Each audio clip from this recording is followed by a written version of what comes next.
I love it. I have very fond memories.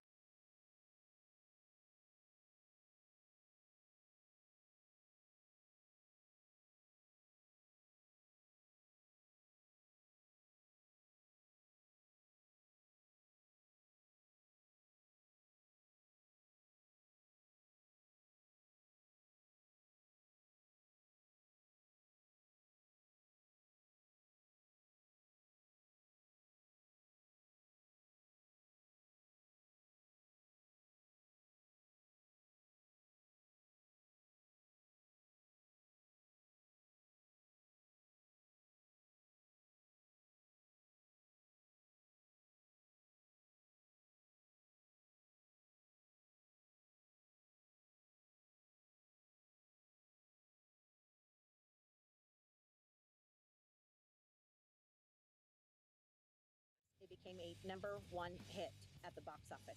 And that's the power of the people. And that's why we are on the airwaves every day with you. Thanks for joining. Be sure to follow anytime at thejenniferkellyshow.com. And stay tuned for the Joe Piscopo Show with Joe Piscopo, Al Gattulo, and our good friend Joe Sibilia. And have a great weekend, everyone. Be sure to check out The Jennifer Kelly Show at thejenniferkellyshow.com. Text the show anytime at 347.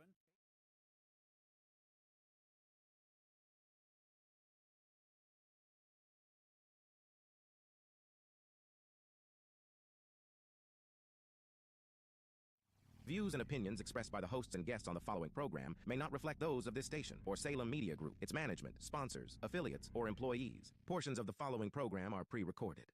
KNUS Denver. It's been said, amongst the blind, the one-eyed man is king. The best there is, the best there was, and the best there ever will be. The one-eyed man is back. Got a gypsy soul, I'm a rebel and rogue, and I'm always on the run. With a fire inside, I ain't ever gonna die. I'm a locked and loaded gun. When the match is striking the gasoline lights, it's only just begun. One thing I learned is you could watch it all burn, but the flame ain't ever done. To be the man, you got.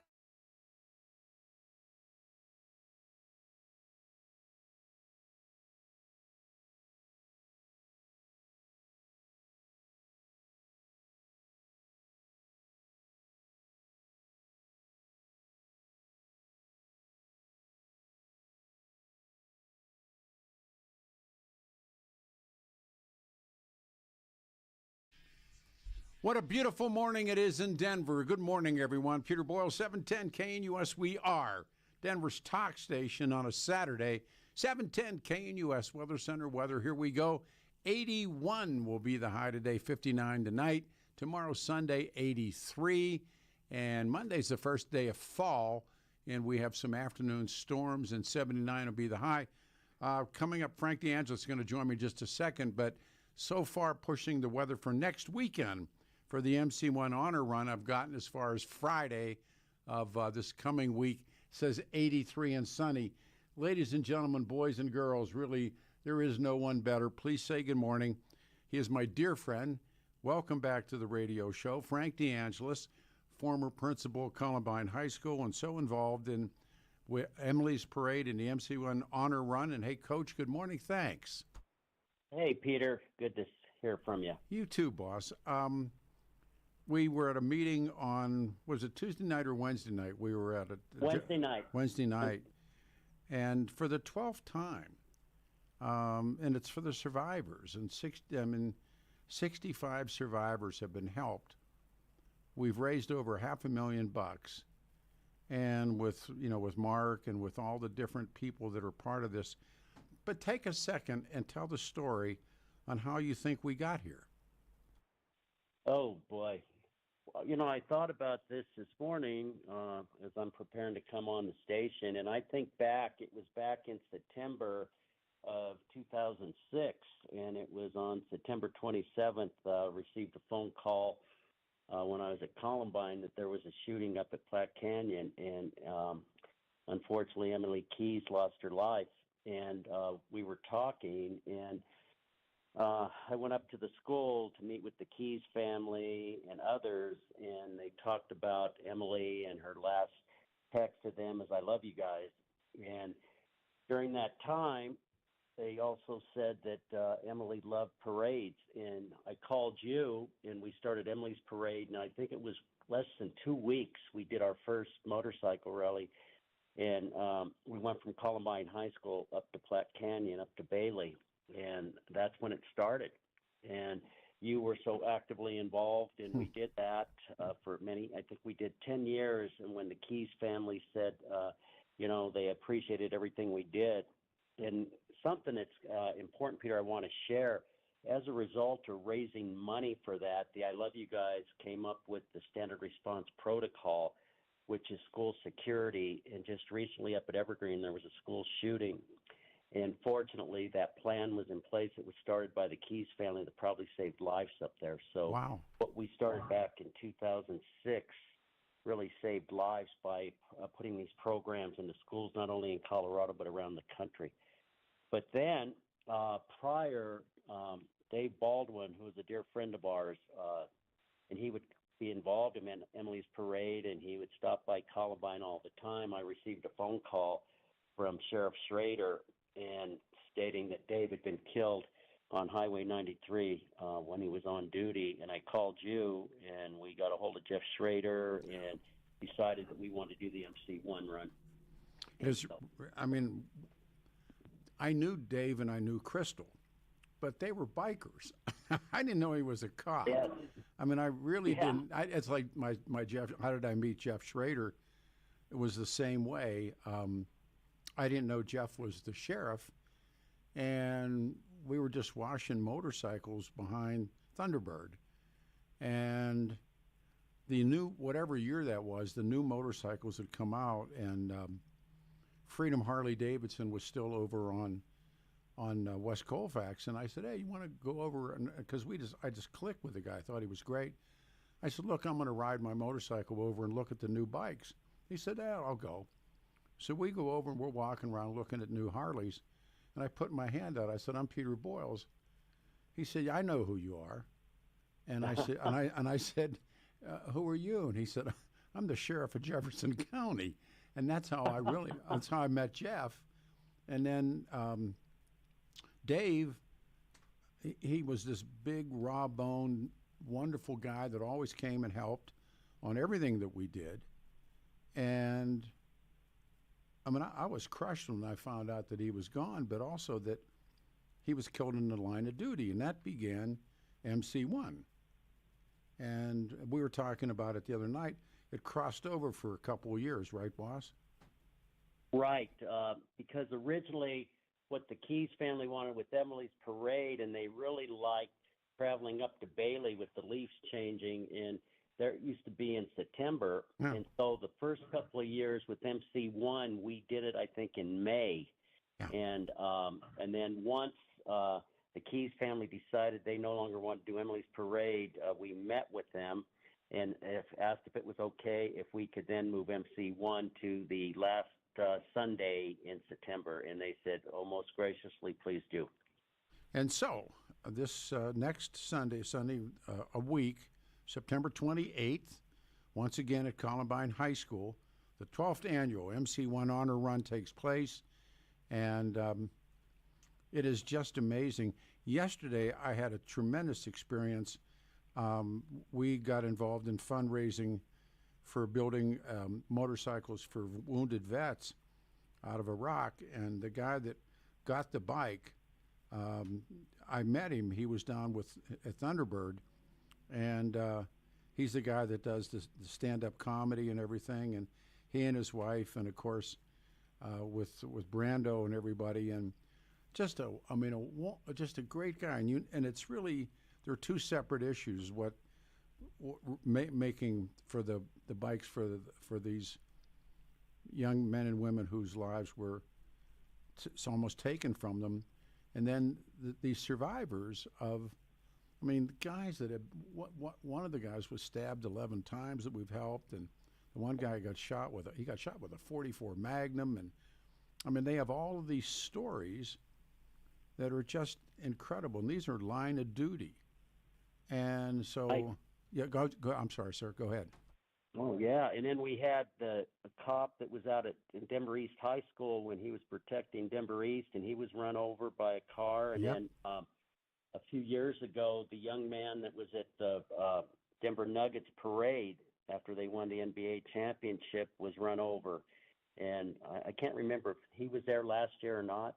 And Yeah, he was there. Yeah, he was there. He's coming. He's making a really remarkable recovery, but he got hurt very badly. Yeah, and then we had someone that was shot over off of Federal there at the liquor store. Yep. And I mean, it's phenomenal, all the people and how appreciative they are, and just a small way of saying thank you for all that you've done for us. So the weather apparently is going to be really good. As they say, the doors open at 8. You and I get there about 6.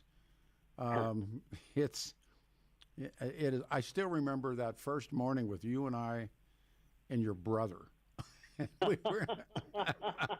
And Frank's brother is hilarious. And we're standing there thinking, well, if we get 50 motorcycles, we're going to be lucky. And the bikes started to come in, and it didn't stop. And it was incredible. And so if you ride a motorcycle, and it doesn't matter what kind of motorcycle you ride. Someone once said, do you have to do it? No, you don't. Come over to Columbine High School, get there, and there's a ceremony that always begins, but we got that down to a science. we know how to do that ceremony. And then his kickstands up, and we ride to a really cool place, and everybody has a good time, and the money is so well spent. So registration's at 8, the ceremony's at 9:15. First bikes are out at 10. The end venue is a place called the Main Event. It's $40 for a rider only, and $50 for a rider with a passenger. And since 2014, I'm just looking at my notes, 65 Colorado first responders, Coach. Over $500,000's been donated, and the 12th annual. So the weather will be nice. Take a ride in the mountains, come back, and get a hamburger. It works for me. I don't know, and you've been so significant in every one of these things that I don't know who calls who. I was thinking about this driving into work this morning, riding into work. I rode my bike in.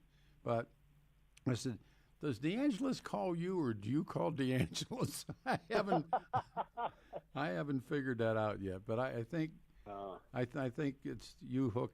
You're the mainstay of all of this. So well, you're the best. I just so grateful for the police, and I know next week when we share the stage together, and it's always a highlight of my year when I get to stand on stage with you from the time we start with Emily's parade, and even before that, you have been one of my biggest supporters since Columbine, and I just think of the police and all they've done to help me and us and so many, and it's just a small token to say thank you. But, you know, as I said time and time again, you're the voice of the people, and you get it out there, and it's just a fantastic event, and Mark Miller does a great job. I know he'll be on later, and just what they do, and it is a fine, just say thank you for everything that's going on in this kind of crazy world right now, and this is a good way. And, you know, one of the things that brings tears to our eyes is just when they all start leaving and people are just there watching them leave and clapping, and it's fantastic. One more thing, we both are members of the Order of the Boot. So there's when you're a motor officer, ride a motorcycle in law enforcement, they wear boots. They have these big, high, come to your knees boots. So they decided that I should have a pair of their motorcycle boots. And then the next year, then we called it the Order of the Boot. And next year they gave you a pair, and yes. And you wear them once a year, and so we'll wear them next Sunday, and they're really cool. If you ride a motorcycle, they're really cool. But anyhow, but Frank, they're all the same size. And the only bike I've ridden, other than when I rode on the back of my brother's motorcycle, Only bike I've ridden is a 10-speed, and it's hard to pedal with those boots. So I break the boots out, and you break the boots out, and we get to wear the MC boots. And so I don't know who's going to be part of the Order of the Boot. Maybe Jeff Schrader or somebody that they'll pick. The cops pick who gets the boots. But anyhow, so you and I are members of the Order of the Boot. I love you. I love you, Coach, and I love you too. And thank you for all your support and always being there. Whenever something bad happens, I know I'm getting a call from you or a text, and it's such an honor to do this and just be a part of it. And the other part of it is you and I and Mark will do the show again next Saturday. But there it is, getting geared up. Thanks, Coach. We'll talk. Thank you, sir. Have a good day. You're welcome. Goodbye. Bye-bye. All right. It is. I wanted to get that out of the way, and this is what's going to happen this morning. It's Saturday, September the 20th, 2025, and 81's the high today. And we have some Palestinians coming with us. And then I'm a huge fan of the MMA, of UFC fighters.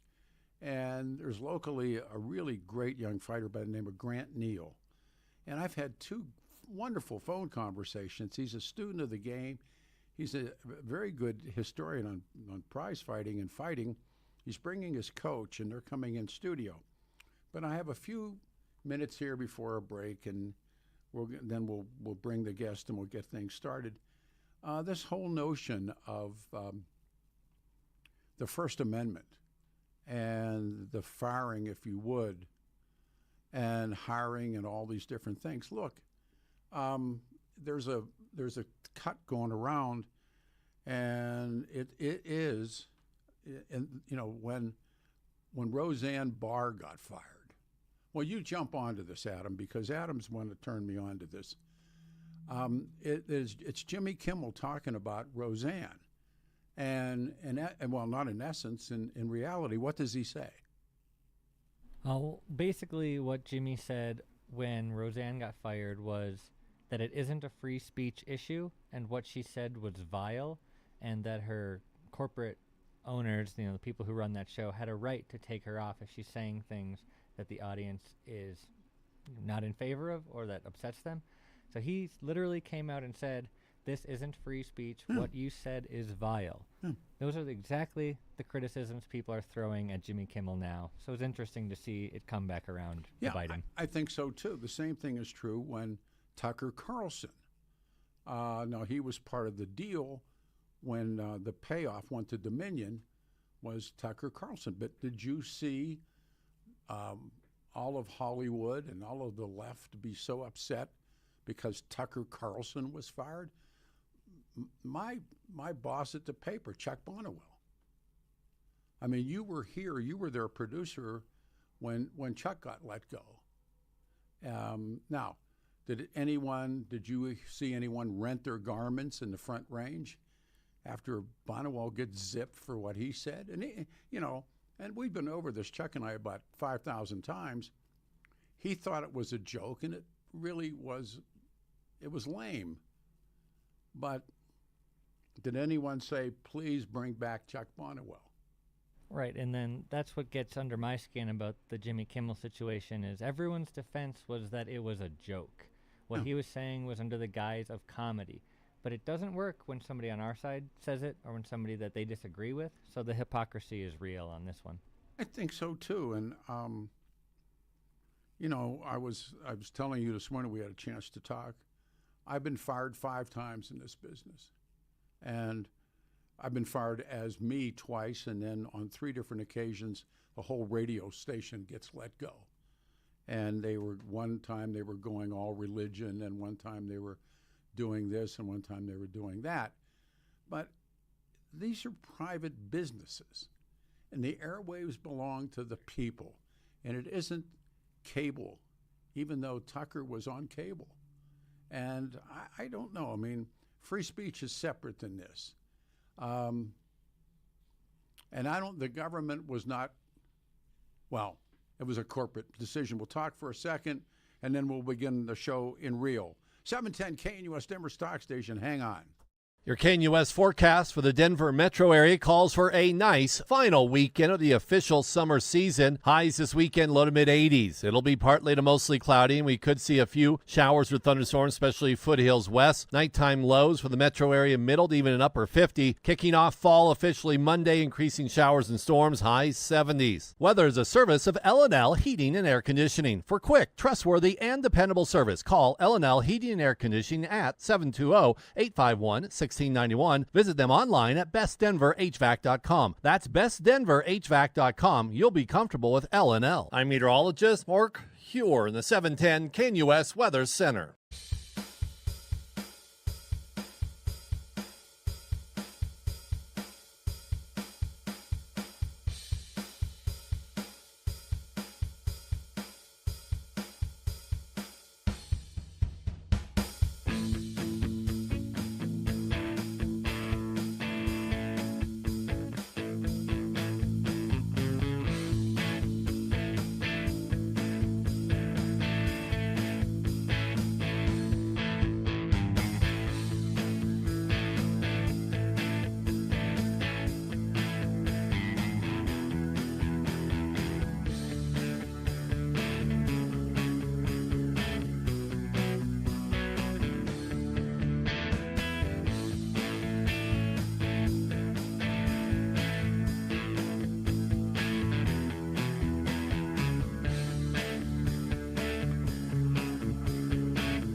Again, everyone, our guests are here. I want to respond to some text messaging, but tell you about Dan Kaplis. It's Saturday morning, September the 20th. Danny's been a longtime sponsor, a good friend, and a wonderful attorney. And Danny suggests you choose an attorney who shares your values, because who you choose to represent you in an injury case says a lot about you to everyone involved in the case. Dan's dad, of course, was a cop. We've talked about his life. Dedicated the last 40 years of his life to helping people who are hurt in serious motor vehicle crashes. Dan's believed to be the only lawyer in Colorado history to win 5 straight multi-million-dollar jury verdicts in crash cases. Danny's believed to have won the largest truck crash verdict in Colorado history. Kaplis Law, the official law firm, the official partner of the Nuggets and the Avs. Kaplis Law, a serious firm for serious careers. Danny accepts righteous injury cases on percentage fee basis. He represents good people, all walks of life, without regard and ability to pay. If you need Danny's help, 303, and it came through from my family, just he's remarkable. He's a good friend. 303-770-5551, 303-770-5551, or hit dancaplislaw.com. It's C-A-P-L-I-S, caplislaw.com. Let me take another minute before we bring our guest into this. I'll read you a couple of texts already. Free speech issues are about government action. Don't you get it? Corporate decision forced by government threats. Again, don't you get it? What I know, and I've survived in this business for a long, long time, the airwaves belong to the people. If it's cable or satellite radio, you are inviting it into your home. Subsequently, when Tucker Carlson got fired at Fox, that was part of the deal when they were sued by Dominion for telling the lies that were told on this radio station. So, Tucker was part of the deal. Get rid of Tucker. The lawyers wanted the money, and Tucker wanted to go. Now, in the case of Jimmy Kimmel's ratings were in the hole. I guarantee you, I know too much about this business. And I'll give you the best example I can. In the network, the Motion Picture Network, and William Holden is this Edward Murrow character, and then Ned Beatty is playing this network executive. And they're watching the guy standing there screaming, "I'm as mad as hell, and I can't take it anymore," and he's got Wanda the Witch. And the William Holden character says across to him, he says, "You know he's crazy." And Ned Beatty says, "You know he's got a 28 share." And I'll tell you what, if Jimmy Kimmel had numbers, he would have not been gone. He would have not gone. Jimmy Kimmel was not making the money. He was in the bucket in the numbers. So there's no reason for them to defend him. The heat was on. Bonnewell and I were having a big conversation. If you read Fred Friendly's book and about what happened to Dan Rather, when the time comes, remember, Rather haunts Richard Nixon, and he really does a lot on not only, Watergate, but he does stuff on, what's happening in Southeast Asia. And Nixon despises Rather, and the Republicans hate Dan Rather. Dan Rather, however, is only telling the truth and chasing the truth about what Nixon and his cronies had done and the lies they were telling. So when it came time for Cronkite to give up the chair, as they called it, Rather was going to sit down in the chair. And the affiliates, now this is a different boogie, didn't want Dan Rather in the chair. But Dan Rather had the numbers, and so the numbers, it's not, don't tell me the numbers are a private issue. The numbers are everything that this business is about. Ratings and revenue, revenue and ratings is what this business is about. They gave him the golden opportunity. At the same time, the pressure is on. One of the first things that happen is people go to the sponsors. They can't afford that. And the guy shoots his mouth off. And there's so much evidence now about things he said about other people being fired. So I've seen it. I tell you a story about the late, great Alan Berg. We worked at KWBZ. BZ takes gas. We lose our jobs. Berg goes to Oklahoma. First show, he's on the air in the buckle of the Bible Belt. And the first caller that he takes, the guy said, "I want everybody to know that in Denver, Colorado, this man said Jesus Christ was a black homosexual." The owner came in and they yanked Berg off the air. Why? Now, did anybody? Don't you understand how this business works? So, like I said, I didn't see all this renting of garments and gnashing of teeth over all these other people. We get fired. We get hired. We're head football coaches. They hire you because someday they're going to fire you. Kimmel shot his mouth off. But they were given good reason for a guy who's losing money, doesn't have any numbers, and then they pile drive him. So, guys, this whole business is about ratings and revenue and revenues and ratings. The government, we have standards and practices. You know, they met in a board meetings. They sat down. They brought in Larry the lawyer. They had everybody and their mother in there going over this. What are we going to do? And the guy said, this is our golden chance. Boom. Then they get him attention. So that's not, I mean, I wish, you know, they hadn't fired him. I think I never saw the guy's show once in my life. I've never watched it. I never watched any of those shows. But what gets down to, it's private. It's not the government. Like, if the government, well, we've been over it 1,000 times. Now, please say good morning and welcome back. I love her, and we have seen so much sadness take place without getting all the attention. Again, here's a media question. Reema Wahdan is with us. She's a physician, and I'm going to hit this button.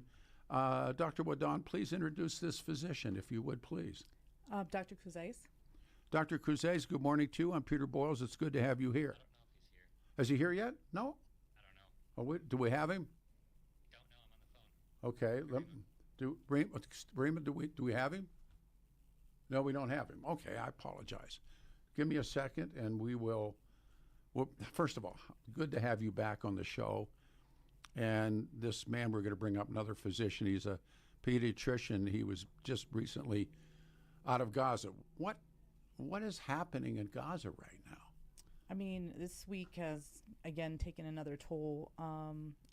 Some great news and some still tragic news with the numbers. The numbers are 65,000 Palestinians, including 18,000 children, have been killed.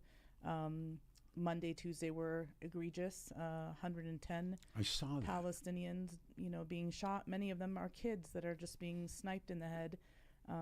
This is, deplorable. This is not a war. It's a turbocharged ethnic cleansing campaign off the backs of Prime Minister Benjamin Netanyahu going through his court proceedings for his whole situation. Yeah. But the good news is the United Nations Commission on Human Rights has actually come out and said that this is a genocide.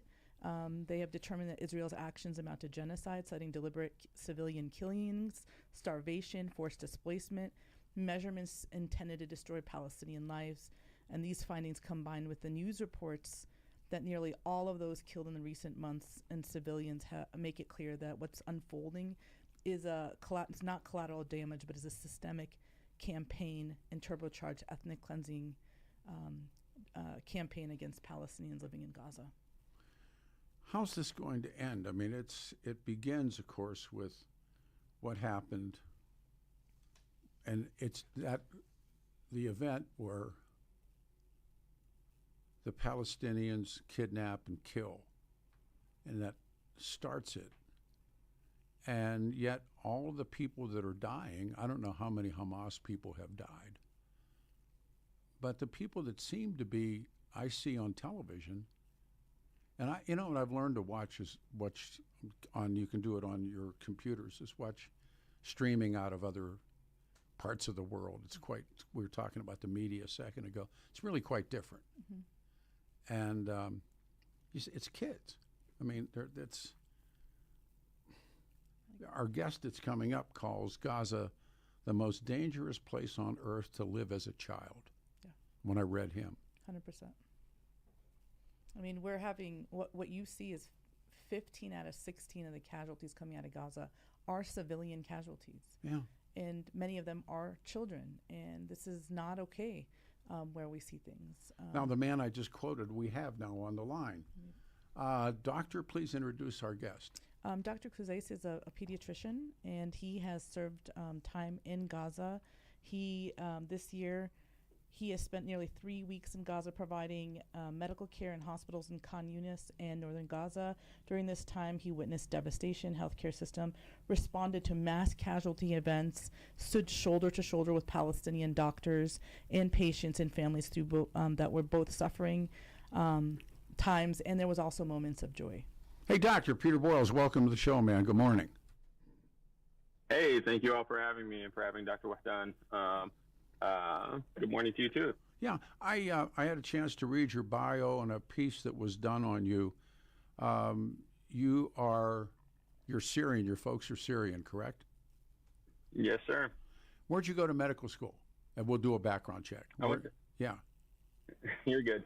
No, I went to medical school in Puerto Rico. That's where I got in. And so, yeah, I went to San Juan Bautista School of Medicine. Okay. And had you were born in the U.S.? I was born in a small town in Illinois. Okay. So when did you go back, or when did you go rather to Palestine? Or to Gaza?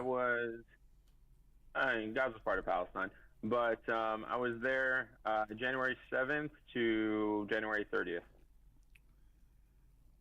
Just speak about it, if you would, please. Sure. So I was there for 11 days, and then this was when the January ceasefire went into effect, so we had about 3 days. Just very heavy shelling after the ceasefire was announced before it went into effect. And then I managed to catch another week roughly in Gaza. I say this unabashedly. Going to Gaza has been one of the most impactful experiences in my life. Despite all the trauma and the horror that we saw, I had the honor and eternal privilege to get to serve with some of the smartest, some of the bravest healthcare workers I have ever met in my life, in some of the most horrific conditions ever. During our time there, the vast majority, independent of me being a pediatrician, the vast majority of patients that were being brought to the hospital were children. Over 50% of the casualties when we would have these mass casualty events were children. And so since my time in Gaza and coming back, I've made it a mission to advocate for these kids. I'm a pediatrician. My job is to protect the lives of children, independent of their backgrounds, independent of any national origin or anything like that, or religion or anything like that. And when I had a chance to, when I heard that the UN Agency for Children declared Gaza the most dangerous place in the world to be a child, I would work overnight. I do a lot of night shifts in the hospital, and so I'd work overnight in the hospital, and typically I'll have a patient load of 15 to 20 patients, and I will exhaust myself trying to make sure that these kids are safe and secure and get to the next morning alive. And then I would leave the hospital, and I would see, when I would read the news, that 40 to 50 kids have been killed while I was doing my overnight shift. And it felt kind of fruitless to me that I'm investing all my time and all my effort to try and save one child. Meanwhile, 50 kids are getting killed on a daily basis. And so knowing that and recognizing the humanity of all children, of all people, anywhere and everywhere, it seemed important for me to go there and to provide medical services for these kids, for these affected people, as best I can, because that was the most efficient use of my time. That was where, as a patient population, that was where we had the most acute bleeding, the most severe case. And so, I had that chance, and I took it. Why do both of you, I'll read you a text, okay? This, Dr. Wahdan, this is aimed at you. This texter doesn't know you. I'll leave you now. I wouldn't let her put a Band-Aid on my knee. Yeah. Why, in this country today, and both of you, why is it that, this is how you're seen. Just that you would come on and speak about your Palestinian American. Why do you, Doctor, either one of you, why do you think people see you guys this way? It's just the narrative that's running in this country. Media portrays Palestinians as evil, and that dehumanization of the Palestinian people has been purported by the administration, by former administrations, by Benjamin Netanyahu. And that type of dehumanization is not new to our community. And, we are going to continue to fight for justice and for peace and equality for all people in the region. Dr. Mohamed, before we get to you, I think we're close to a pause, are we? I'll have you pick that up, because one of the people that's an anchor here that I know quite well was surprised that I would have Palestinians back on the show. Everybody, we're going to take a turnaround. I'm Peter Boyles. It's Saturday. Good morning. Hang on, everybody.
Indeed, everybody. Good morning. It's a Saturday. I'm Peter Boyles.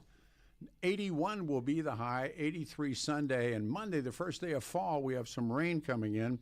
Again, next Sunday, not this Sunday, but next Sunday is the MC1 Honor Run. As truly these things begin every time we have Palestinian people with us, but in studio, and Dr. Reema has been with us before, and on the line, this is the first time he's been with us, Dr. Mohamed Kuziez is with us, and he is recently returned from Gaza, and I understand, Doctor, that you're going back to Gaza soon, or you wish to return? Yeah, I'm actually trying to go back to Gaza, but I don't know how much you guys have heard about this. It's actually incredibly difficult to go to Gaza for anyone, including healthcare workers, but there's a little bit more leeway if you're a healthcare worker. At the time, the mission group that I went with it's called Reema Worldwide, which means mercy in Arabic. And the group that I went with, we were initially 18 doctors, nurses, and 5 of us were denied at the border. You never find out why you're denied, and you get approval from the Israelis literally at like 2 a.m. the night before, because we had to travel through Israel to get to Gaza. And so I landed in Jordan, and we did all that. But recently, the org that I went with and people who had gone with it are now blacklisted from going to Gaza, because the Israeli military requested that the organization Reema Worldwide participate in the Gaza Humanitarian Foundation sites that have just turned into a death trap, and the organization refused. And so they're actually getting retribution on a charitable humanitarian organization and doctors and nurses who just want to go and help save lives. And so I am trying. I will continue to apply. I was actually slated to go in September, and then 3 days prior, I found out from the organization, the World Health Organization, that there was no chance that I was going to be approved, and so they actually canceled my mission. So the question I asked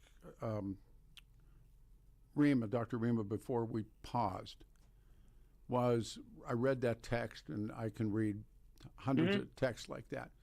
Why do you think just being Palestinian enough is to get a text that said, I would not even let her put a Band-Aid on my knee?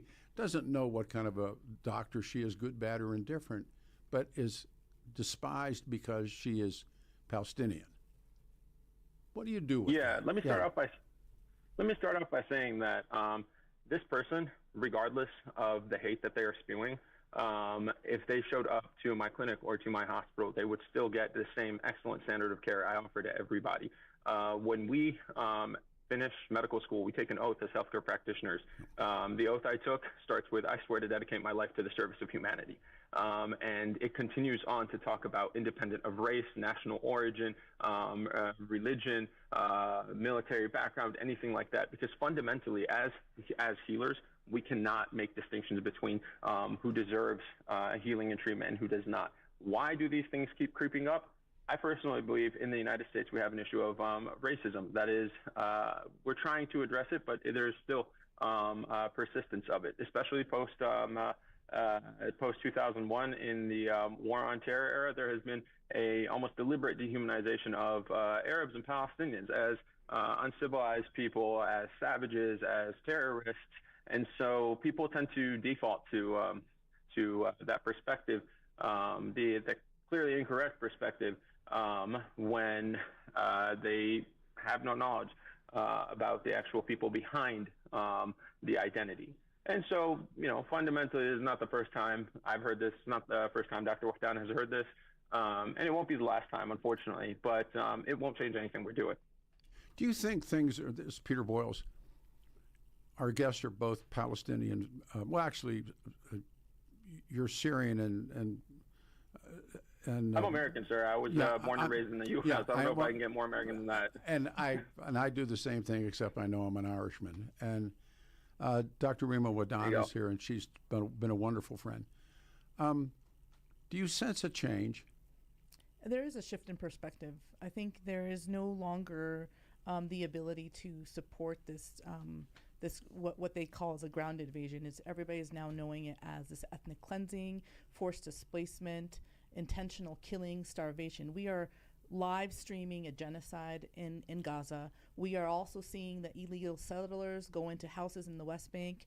I know that my in-laws, my brother-in-law and his sister, all have been forced out of their houses. Where'd they go? They were in Tulkarm, Palestine. They just they abduct the men. They take them.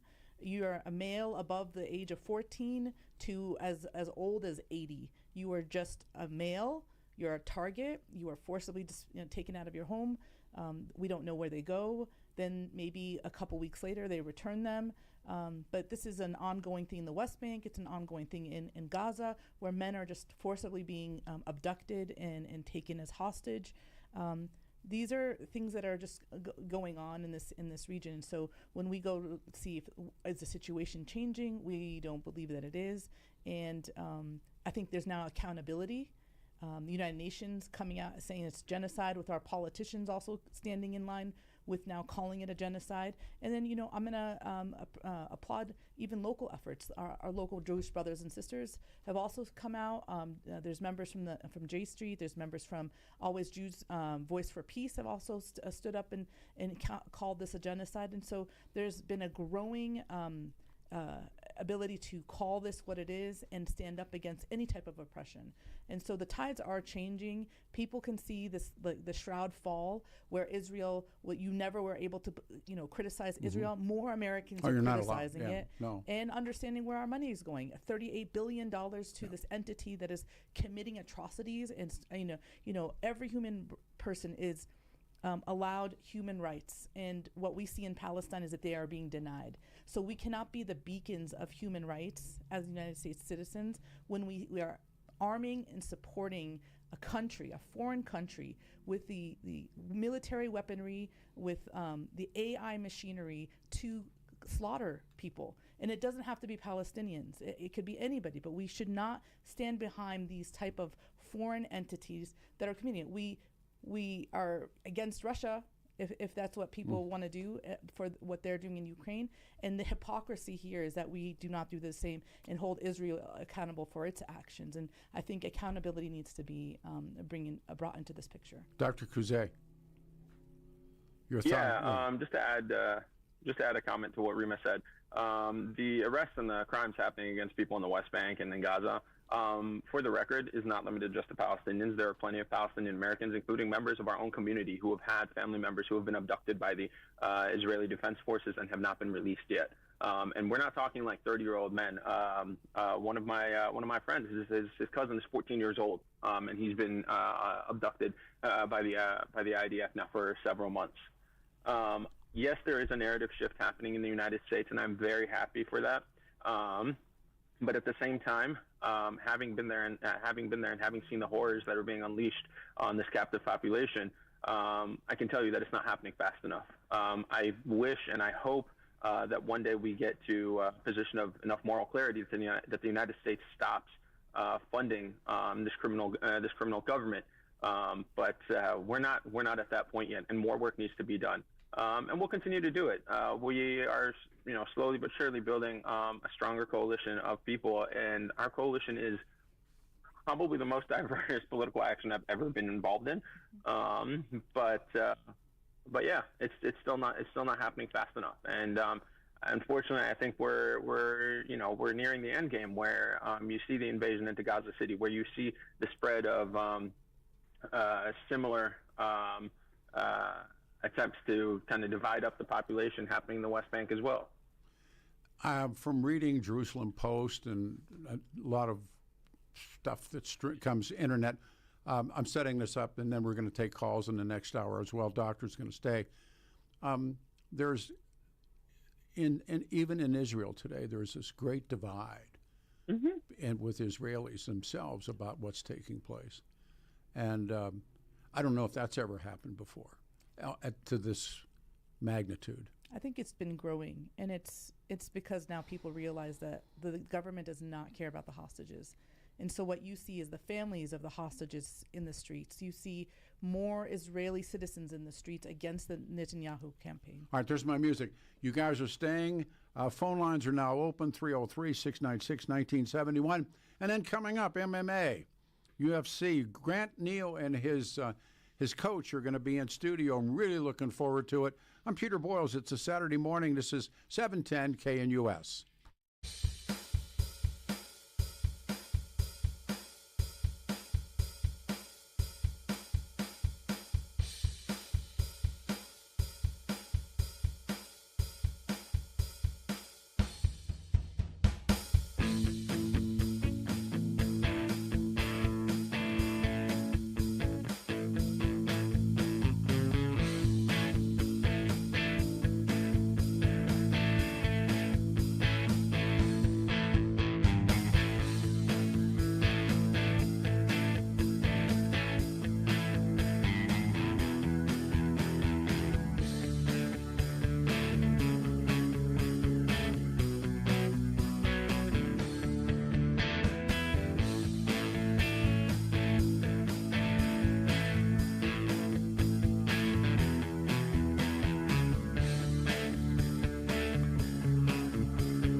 morning again, everyone. It's a Saturday, September the 20th, 2025.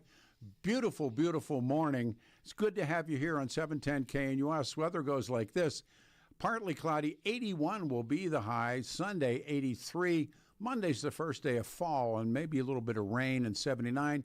But going towards next week, it looks great. And, of course, a week from this Sunday is the MC1 Honor Run for the September 28th for the 12th time. And we're going out of Columbine High School. Coming up in the next hour, up-and-coming young MMA fighter Grant Neal will be in studio. His coach will be with us. In the meantime, and again, this has been an interesting experience for me to have people who are pro-Palestine or pro-Palestinian. And this began a long time ago for me to have these folks in studio and to see the reaction that takes place when they do appear. And in the studios, Dr. Reema Wahdan.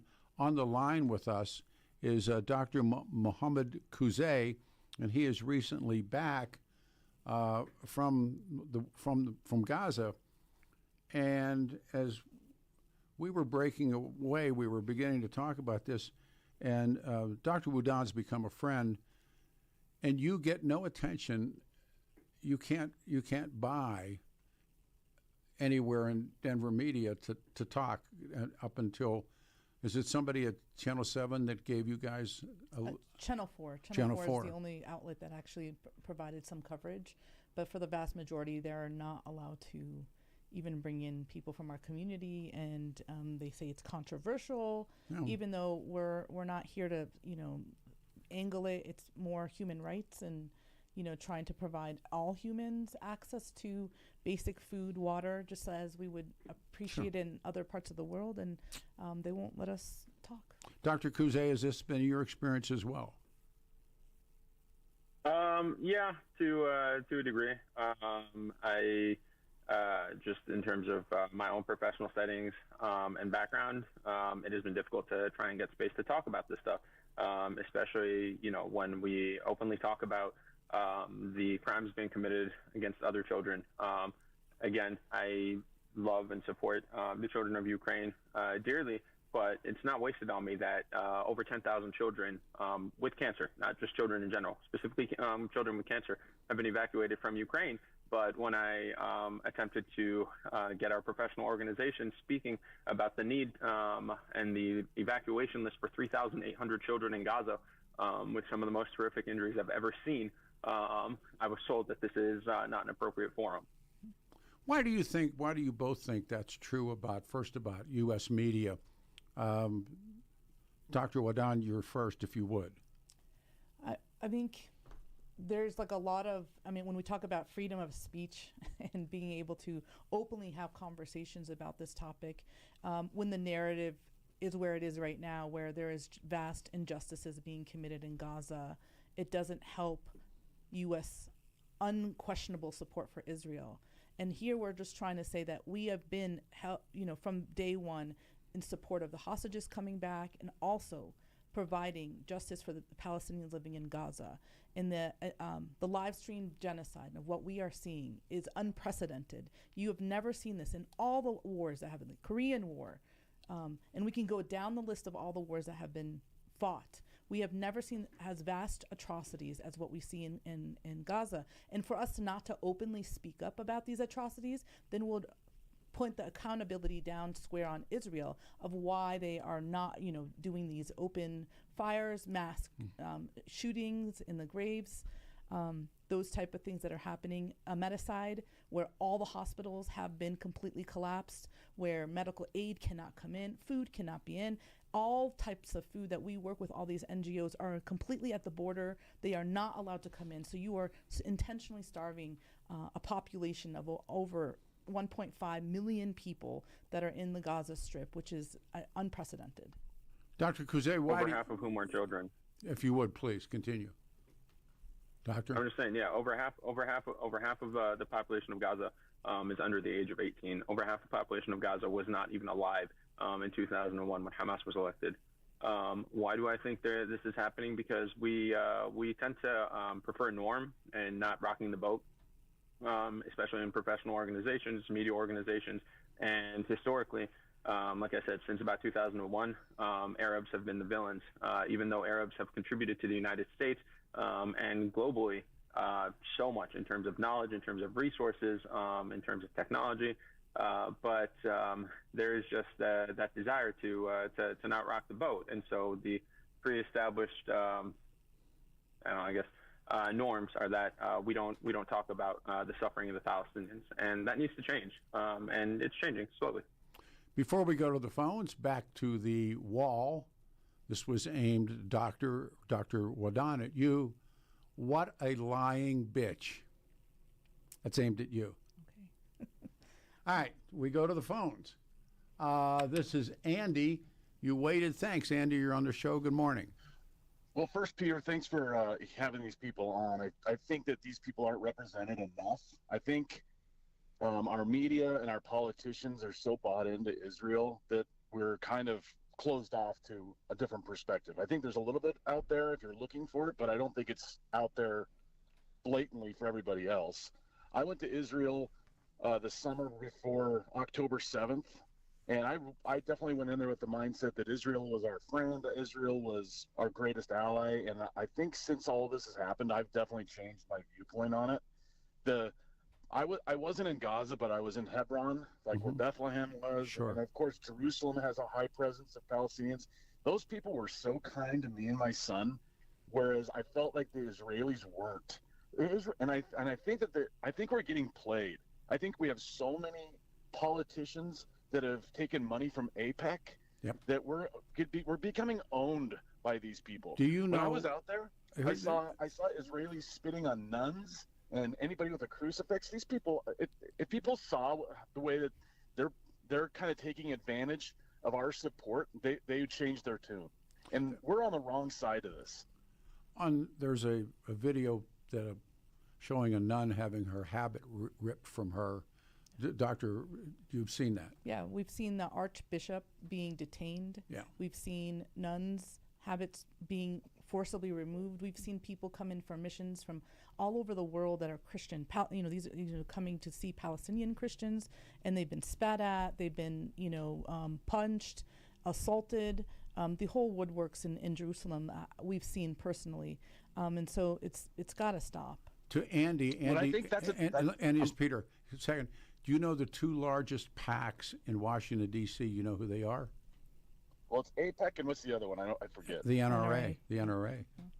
Yeah, I think there's another piece. I think it's sad that people. I'm a devout Christian, and I think it's sad that if we just want to be racist about the Muslims and the Arabs, but there's a lot of Palestinian Christians that are being suffered too. That I think Americans need to realize. Apart from that, I think the other thing, and I'll let you go on this, please, is I think it's really frightening that it's getting to the point where you have people like Rubio and Huckabee and Cruz and all these other MAGA, and I'm conservative, Pete, that these guys are saying things like, if you speak out against Israel, you could lose your passport rights, or other things like that. We are Americans first, and we support our allies, but that doesn't mean that you shut me up if I'm critical of another country. I should be able to be critical of my own country, number one, but if you're going to shut me up being critical of another country, these people need to be hung for treason. Well, as Peter Boyles with so many different voices, let's go for a comment. Dr. Kuziez, your comment to the caller, if you would, please.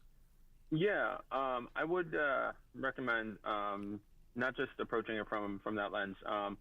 My understanding, and specifically, and having learned about other genocides and having gone and worked in other places around the world, I will tell you, and just studying history, this comes from supremacist attitudes. And whenever supremacist attitudes become pervasive in a society, you start to see things like this.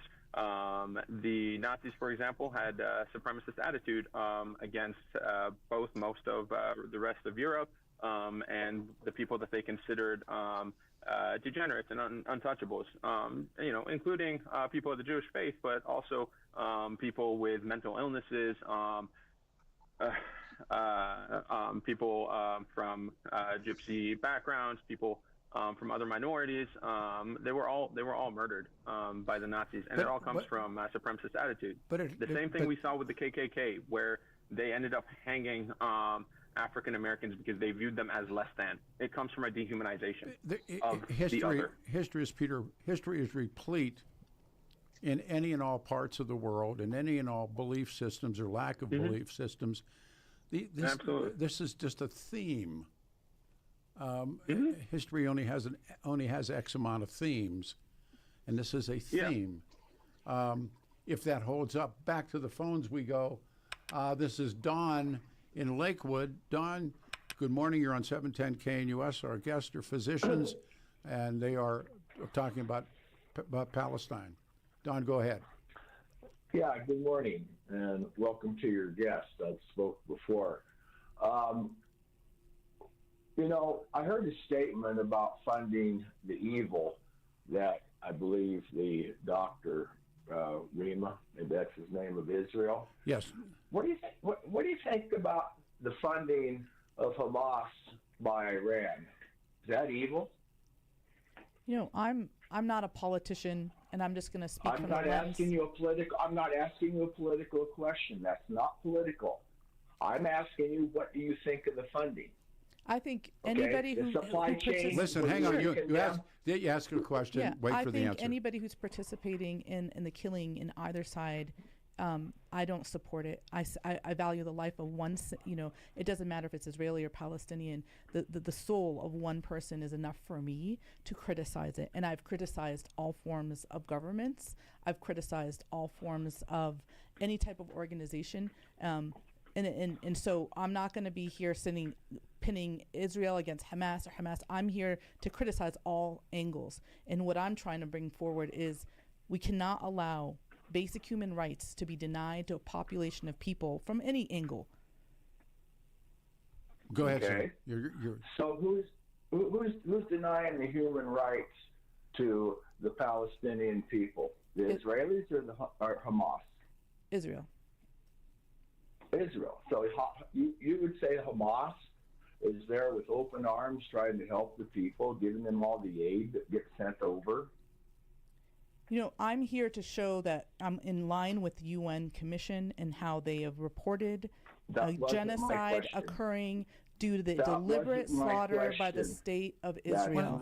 Don, it's Peter. Can I add? Yeah, I add one thing? Go ahead, Doctor. You can actually look at the amount of aid trucks that were getting into Gaza prior to the war. It was about 500 per day. Currently, it has been reduced to 50. Hamas does not control any of the entry and exit ports into Gaza.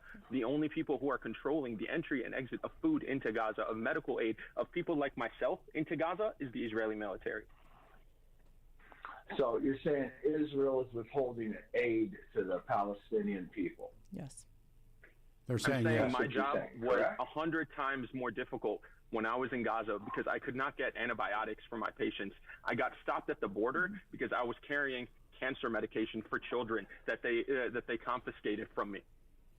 That has nothing to do with Hamas. As a medical practitioner, all lives are valuable, and they impeded me. Who did it? The Israeli military did it when I was crossing through the Allenby crossing. Okay. And what was their reason for doing that? They don't give you a reason. That's the problem. The Israeli military has so much freedom to operate as they want because they have not faced any pushback from our government specifically, which is the opinion they care about more than anyone else, that they do as they like and they don't tell us anything. I was held up in Gaza for an additional 7 days while we were trying to leave. I reached out to the U.S. Embassy in Jerusalem, and I have the voice messages I can share later on where they told me, we have no control over the Israelis. And I told them, I'm an American citizen. I'm asking you as a citizen of the United States to help me evacuate from an area that is occupied by the ally of the U.S. Yeah. Well, I'll tell you, there's a couple things in my own personal belief about this. Just to be clear, I'm 74 years old, a little younger than Peter, but I've seen a lot of life. And I'll tell you, I asked the doctor, first time I talked to her on the phone, why should I have any feelings at all for the Palestinians when I'm watching my own country? You're rioting, you're blocking Jewish kids from going to school, you're burning our flag, you're hanging our presidents in effigy. I see politicians standing up for the Palestinians. Israel is a very small country. They've been getting pushed around forever.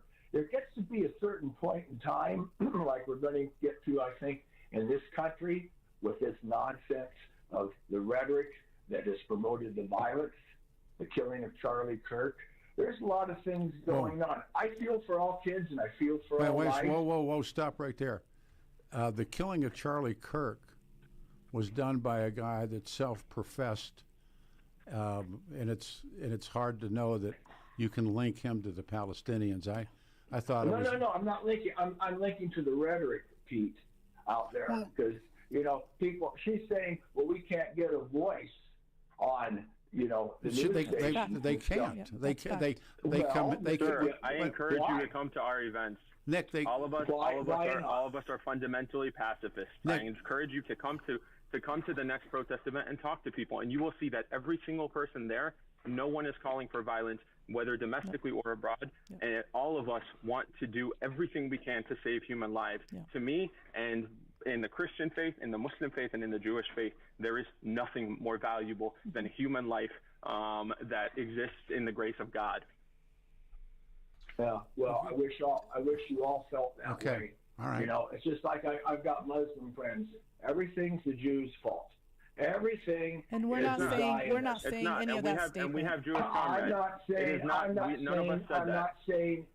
not saying that you did. I'm stating to you, I've been around a lot of different people. One of my hematologists was from Pakistan. A wonderful guy. I loved him. Unfortunately, he was only there a quarter for a year. And he told me, we became very close. He said, Don, I came to the United States with a lot of hatred for the Jews and another group. And he said, the first two people I met were a Jewish person, another person. And then he also told me he could practice his religion more freely here because he was a Shiite, not a Sunni. And coming from Pakistan, I listen to a lot of people, and I hear a lot of blame game. If people would just stop the killing, take a break, go about their business, and go back to their homes. But you've got to root out some of the evil in all these countries.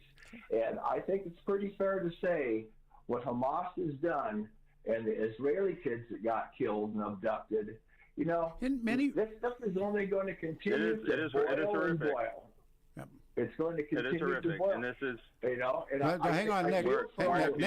Nick, let it get an answer here, if you would. Doctor, go ahead. It is horrific, and I agree. We are in a feedback loop where, unfortunately, violence leads to more violence.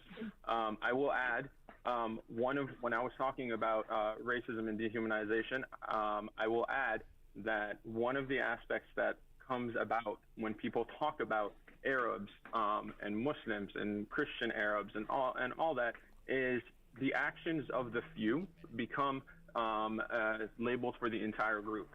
I ask you, I'm speaking, comically here, but the vast, overwhelming majority of serial killers in the U.S. are white Americans. Does that mean that all white Americans are serial killers? No. Does that mean that, like you said, that we root out the problem within the community, but we do not condemn the entire community because of the actions of a few? I am a pediatrician. I advocate for children, and I will always stand by that children are blameless. And if we collectively, as a society, allow this many children to die and to continue to die of starvation, then we collectively, as a society, have failed. I got the break music. Everybody hang on. Thank you, sir. Guests will be back. We have one line open, 303-696-1971. Stay here on Peter Boyles, Saturday morning, 710 KNUS. Your KNUS forecast for the Denver metro area calls for a nice final weekend of the official summer season. Highs this weekend, low to mid-80s. It'll be partly to mostly cloudy, and we could see a few showers or thunderstorms, especially foothills west. Nighttime lows for the metro area, middle to even an upper 50. Kicking off fall officially Monday, increasing showers and storms, highs 70s. Weather is a service of L&L Heating and Air Conditioning. For quick, trustworthy, and dependable service, call L&L Heating and Air Conditioning at 720-851-1691.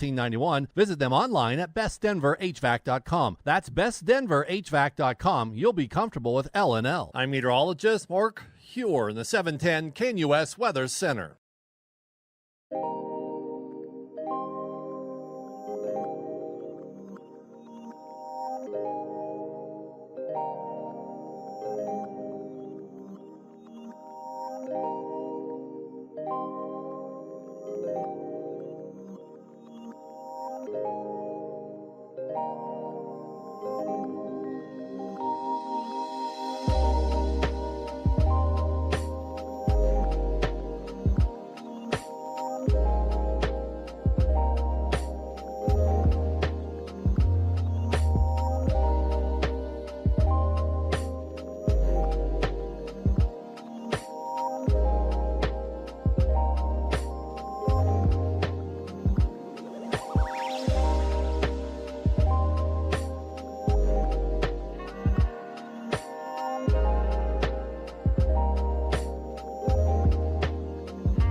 country music with a flute. We worked with them one night. Great guys. 710 KNUS Denver's talk station. Lines are jammed up.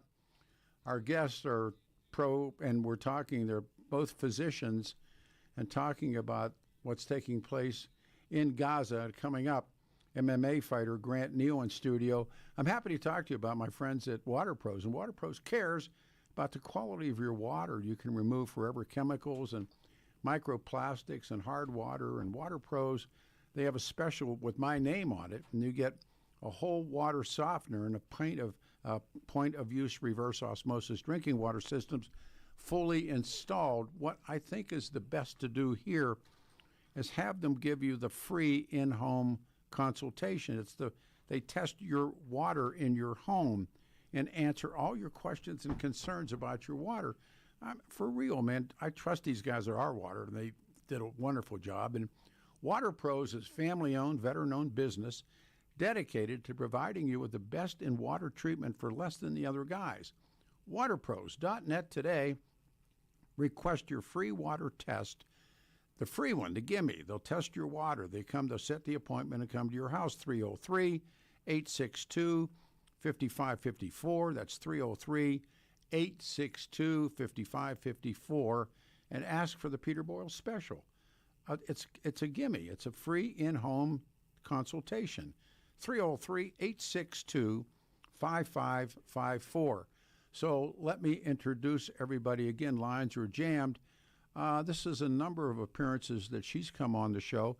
Physician Dr. Reema Wahdan, and for the first time, and hopefully not the last, he is remarkable. He's also a physician, Dr. Mohamed Kuziez. So everybody's there. I think we go to line 3 to Nick in Denver. Nick, you're on the radio show. Good morning. Good morning. Thanks for taking my call. I had a talk with the lady in your office about a month and a half ago, and I asked her specifically, how do you explain the fact that Israel left Gaza around 2003 or 2005? They had complete control of that area, and look what they did. They let Hamas take over. And the lady, whose name I cannot pronounce, but anyway, she said that the Israelis indirectly still control Gaza, and the Gazans had never really had full autonomy. That's the first thing. The second question is, if you know anything about military campaigns, urban warfare is the hardest to undertake because you're fighting in a dense urban environment with the combatants mixed in with the general population, and it's guaranteed to generate huge casualties. And the third thing I want to say, every time I have a talk with somebody from the Islamic faith, they never assume responsibility for anything. It's always somebody else's fault. Okay, who wants to respond? Which you guys go? Let's go to Dr. Kuziez. Response, if you would, please. Okay. Regarding the whole situation with Hamas withdrawing, not withdrawing, again, like Dr. Wahdan said, I'm not a politician. I'm a doctor. I'm not even Palestinian. Fundamentally, I argue for the children. If you want to argue with me about why children should die, please, I encourage you to do it on air so everybody else can hear. Otherwise, it doesn't matter to me. You could do whatever you want. I don't think children should die. I'm trying to remember what the second question was.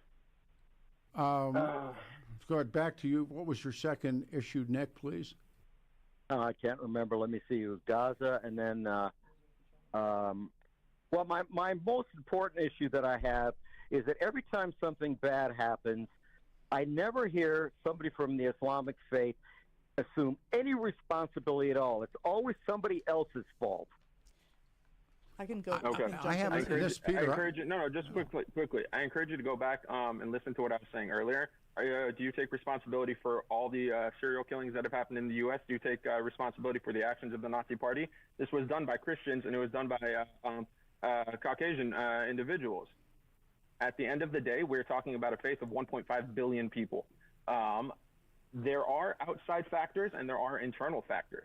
I, as an American, having grown up in the U.S. and having Syrian family members, I can tell you, I advocate for improving the social condition. I advocate for a a diverse, multipolar community within Syria and within the United States. Whether that's me taking enough responsibility for all the crimes of 1.5 billion people through over 1,000 years of history, if that's enough for you, great. If not, that's on you. Ultimately, like I said, I am trying to advocate wherever I can for the lives of children and to improve our communities and to create more diverse, more supportive, and more loving communities. Nick? I had a couple of questions, but I'll let me get off the phone because there are plenty of other people that want to get on. All right, there. Bubba. All right. Thanks. Appreciate you, Nick. Bye-bye. Have a good day, man. All right. 303-696-1971. It's a long history, and it is a clash of civilizations sometimes, going back to the Crusade, going back to, in and out, who runs the show, who doesn't run the show, the creation of the State of Israel, all these things. But do we get down to, and I got to tell you, Dr. Kuziez, I think that you blunted that phone call, and you did it in a very brilliant manner. I've been around Dr. Wahdan for 2.5 years, and I have to say that I don't think you've ever talked politics. It's like we try not to talk politics when there's a humanitarian catastrophe in front of us. But in general, I get to ask this question: what are we watching, and what wars have to be successful? A war has to have. That's what it was about. It was about urban warfare. That was the second question. Yeah, that was But regarding that, this is not urban warfare. No. Again, I have been to Gaza. I'm happy to share 400 plus photos I took with you. I took while I was in Gaza. I'm happy to share them with you guys. I can send you a link afterwards. But this is not urban warfare. We saw what urban warfare looked like when the United States went into Mosul. We've seen what civilian to combatant death rates have looked like historically in other wars. If you look specifically the Allies within World War II, the Allies killed about one combatant. It was 8 combatants to 2 civilians was the ratio. Right now in Gaza, that ratio is flipped, where they are willing to kill 8 civilians per 2 combatants. And mind you, this is World War II, when we had the firebombing of Dresden, Germany, and add to all of that, after World War II, we came together as a global community and said, what happened then is so horrific that we are going to establish safeguards so that it does not happen again. But despite that, we're saying, it should be equivalent to what it was in those other conflicts. As people, have we grown since then, or have we not? No. And when we're actively looking at a meticide, all the schools being decimated, all the hospitals being decimated. 36 hospitals in Gaza. These are and all 33 churches. 33 of them have been destroyed. Yeah. It's like you look at all the safeguards that have been put in place historically have been completely decimated in Gaza. So urban warfare, or whatever they want to call it, it does not exist in Gaza. And the combatant, casualty, just so we are all clear, it's 15 civilians to 1 combatant. That is unprecedented in history. That is way more than we've ever seen. The Korean War, Vietnam War, Iraq, Afghanistan, all wars combined, we have never seen those numbers. And there's no army in Palestine. I would love to say war to war, if we have equal measures, there's no army, there's no navy, there's no air force for the Palestinian people. You're looking at civilians using stuff just to go against their oppressor, and then you move into the context of humanitarian catastrophe where there's an intentional starvation campaign of withholding water, food, fuel, everything, and is denied for Palestinians in Gaza. The question that I started off with and come back to, when you read history, histories of conflict and, of course, of war, there's something called a war aim, AIM. All successful wars have aims that, like Mr. Lincoln's, the American Civil War had a war aim to keep the country together, because the Confederate, they broke away from the nation, and Mr. Lincoln, slavery was on the list, but it wasn't the principal reason. He was keeping the country together. World War II had a successful war aim. Southeast Asia had no war aim. That's why, for a million reasons, that's why that was that. Afghanistan had no war aim. George Bush had no war aim. he had no war aim in Iraq. What is the war aim? Begin with Dr. Kuziez. What do you think the war aim of this is? Genocide, ethnic cleansing, and to conquer territory. And you mentioned all these wars that have historically been fought. If you do want to go back, you can look at the when the United States itself was settled. How many wars did the United States fight with the indigenous people of the U.S.? The purpose of those wars was not to unite the country or anything like that. It was to clear people from their land and colonize their land. And that is the exact same thing we're seeing now. But that was the aim. That was the aim of it. That's my point. It was successful because it was the aim. I've become Unfortunately, the aim, as horrific as it is, to me, is to commit a modern-day Holocaust on the people of Gaza and claim their land. Doctor? That is exactly what it is.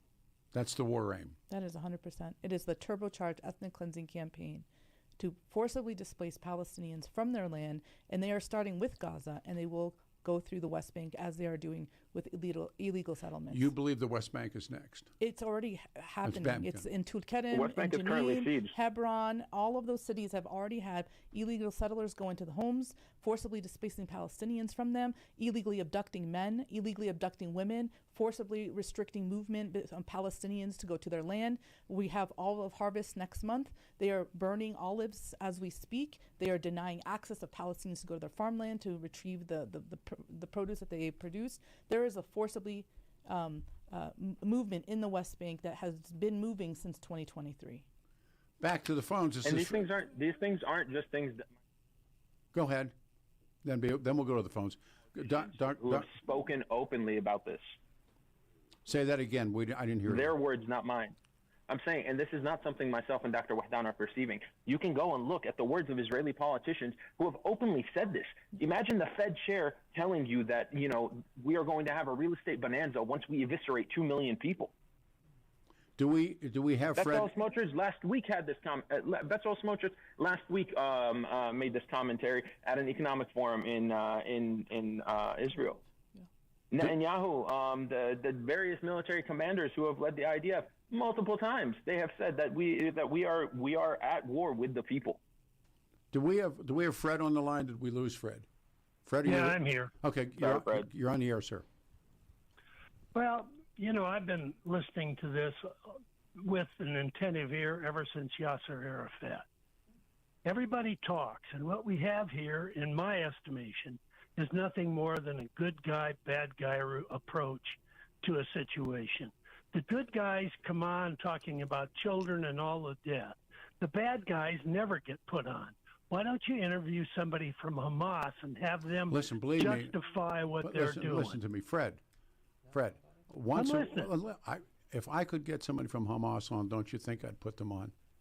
Yeah, I think you should. Well, no. That's not what I said. If I could get somebody from Hamas, I'd put those people on in 11 seconds. I know you would. Okay, so. There's no argument here on that. All right, go ahead. Well, the argument here is that we only hear the child's side of the story and all of the.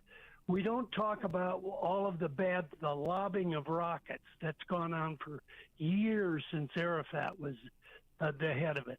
It's all about the poor children when we start talking about justifying stopping the war. All they have to do to get this stopped is for Hamas to stop their programs. What's the response? Go ahead, Doctor. When we had the school shooting in Colorado, did we nuke the school? Did we bomb the school because there was a threat within the school affecting the innocent civilian population there? You're talking about relativity. Nothing is relative in this. You have a war against two religions, one trying to extinguish the other. It's a stated purpose. You have the other one that says, no, I'm sorry, we've been here longer than you have. So there is no solution to this unless you agree that whatever place on the planet is your so-called rightful ownership, and Israel agrees with it. Every time there's a conclusion to that or some kind of progress toward that, there's all of a sudden there's a whole lot of new bombs and everything else to keep the thing inflamed. You can't deny that. Right. But it's not going to be like tit for tat. It has to come back down to the civilians want to live. Period. It cannot go. It can't go on to violence, circle of violence. And it's not just in Gaza. In Israel, civilians have started standing up to try and call for an amicable peace between themselves and the Palestinians. Just last week, we had people from Why do you standing build together. military installations under hospitals and children's orphanages? Tell me that. That's a straightforward approach. That's a false claim. I spent time in Gaza. I went to 6 different hospitals. In none of those hospitals was I ever restricted. Let me ask you a question, sir. So where were all the IDF? Hang on, doctor. Put him on hold if you would. Take a pause. We're right back. 710 KNUS.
81 will be the high today. 83 Sunday. First day of fall is Monday, 79 degrees. Lines are jammed. And incredible show. Thank you for being here. On a Saturday morning, the 20th of September, and coming up, MMA fighter Grant Neal. He'll be in studio as well. So if you would, we'll go back and we'll start with, actually, we broke off with Fred in Littleton, and our guest on one end of this is Dr. Kuziez, and the other in studio, Dr. Reema Wahdan. So I think, Dr. Kuziez, you were about to respond to what Fred was saying. Yeah, so to Fred's point, one, none of us are here to defend the actions of Hamas. Fundamentally, I don't believe anything justifies war or killing or the taking of another human life, independent of the state. But two, and this is where I get into it, if we assume that the evidence that the IDF has presented is true, that is anecdotal evidence. Why do I say this? Because I can provide you with evidence that the Israeli military headquarters is centered in the middle of Tel Aviv, a block away from a hospital. Does that mean that hospital should have been targeted by Iranian missiles? I would argue no, because the protection of human life above all else. None of you guys, I don't know if anybody on the lines has worked in a hospital. It takes so much to keep you people alive. But at the end of the day, it is something I do happily, because human life is so valuable. It is so special and so unique. If we say that this is anecdotal evidence and this is anecdotal evidence, I can provide you with repeat evidence. Like I said, everybody has anecdotal evidence. Great, then we can just dismiss it. We can just dismiss it. No, you can't. Here's the point. Okay. If you want to stop, do you really want to stop your anecdotal evidence carries more weight than mine. Do you want to who stop are sitting this? in the United States. What, Fred? Go ahead. Answer the question. Doctor, hold on. Do you want to stop this? Yes. Absolutely. Well, then go to the Hamas headquarters and tell them to stop bombing and providing terrorists. The Israelis have already said that they will quit the minute you quit. Listen, what you have is a classic Fred, Mexican standoff. We're coming up on time, Doctor. No, but you have the execution of Hamas leadership over and over and over again.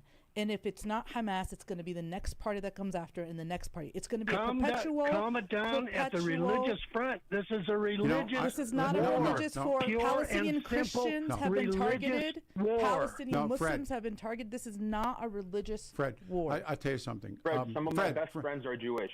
Absolutely. Fred, everybody has a black friend and a Jewish friend and a German friend. Fred, these wars like this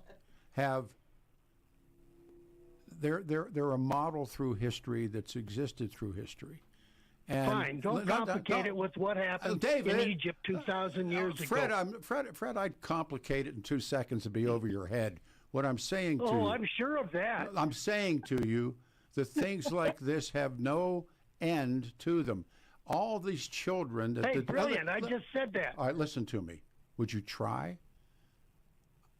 All these. I'll be happy to listen to you if you'll listen to me. I've been listening. If they'll listen I've been to me. listening I've to. heard the arguments that they make. Daniel Pipes did it as eloquently as anybody could from that perspective. Fred, I got to blow this up if you won't listen.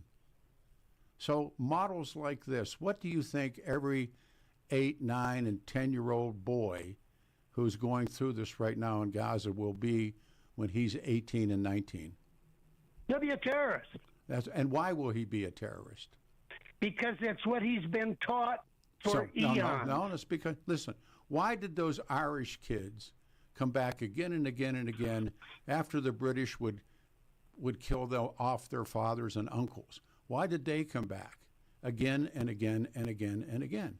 Why? That was a religious war. No, by the way. it wasn't. The British came and took the country of Ireland. Oh, you mean the Christians, the Catholics didn't have a difference? They brought Protestants there.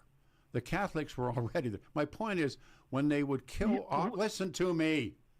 When they would kill listen to me. The Word of God is speaking, right? All right, I'm getting rid of that call, please. They came again and again and again and again, and each generation grew up and they fought until they liberated the southern part of Ireland. Now, I'm not making this case. I'm saying history makes it. Let's go back to Dr. Kuziez. We're coming up on time. Doctor, what's going to happen to all those infants and the young boys and girls that you saw in another 10 years or less than 10 years? Kids in Gaza, there was a study that was done that found over 70% of children in Gaza are suicidal and want to die. These are not children who are going to grow and develop normally.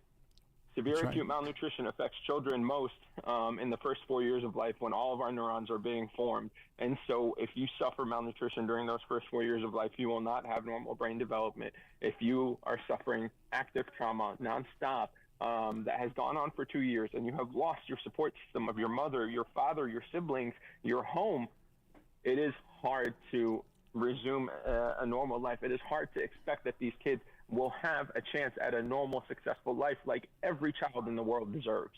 In Southeast Asia, beginning under the French and then through the Japanese and everything that happens, these young children grew up.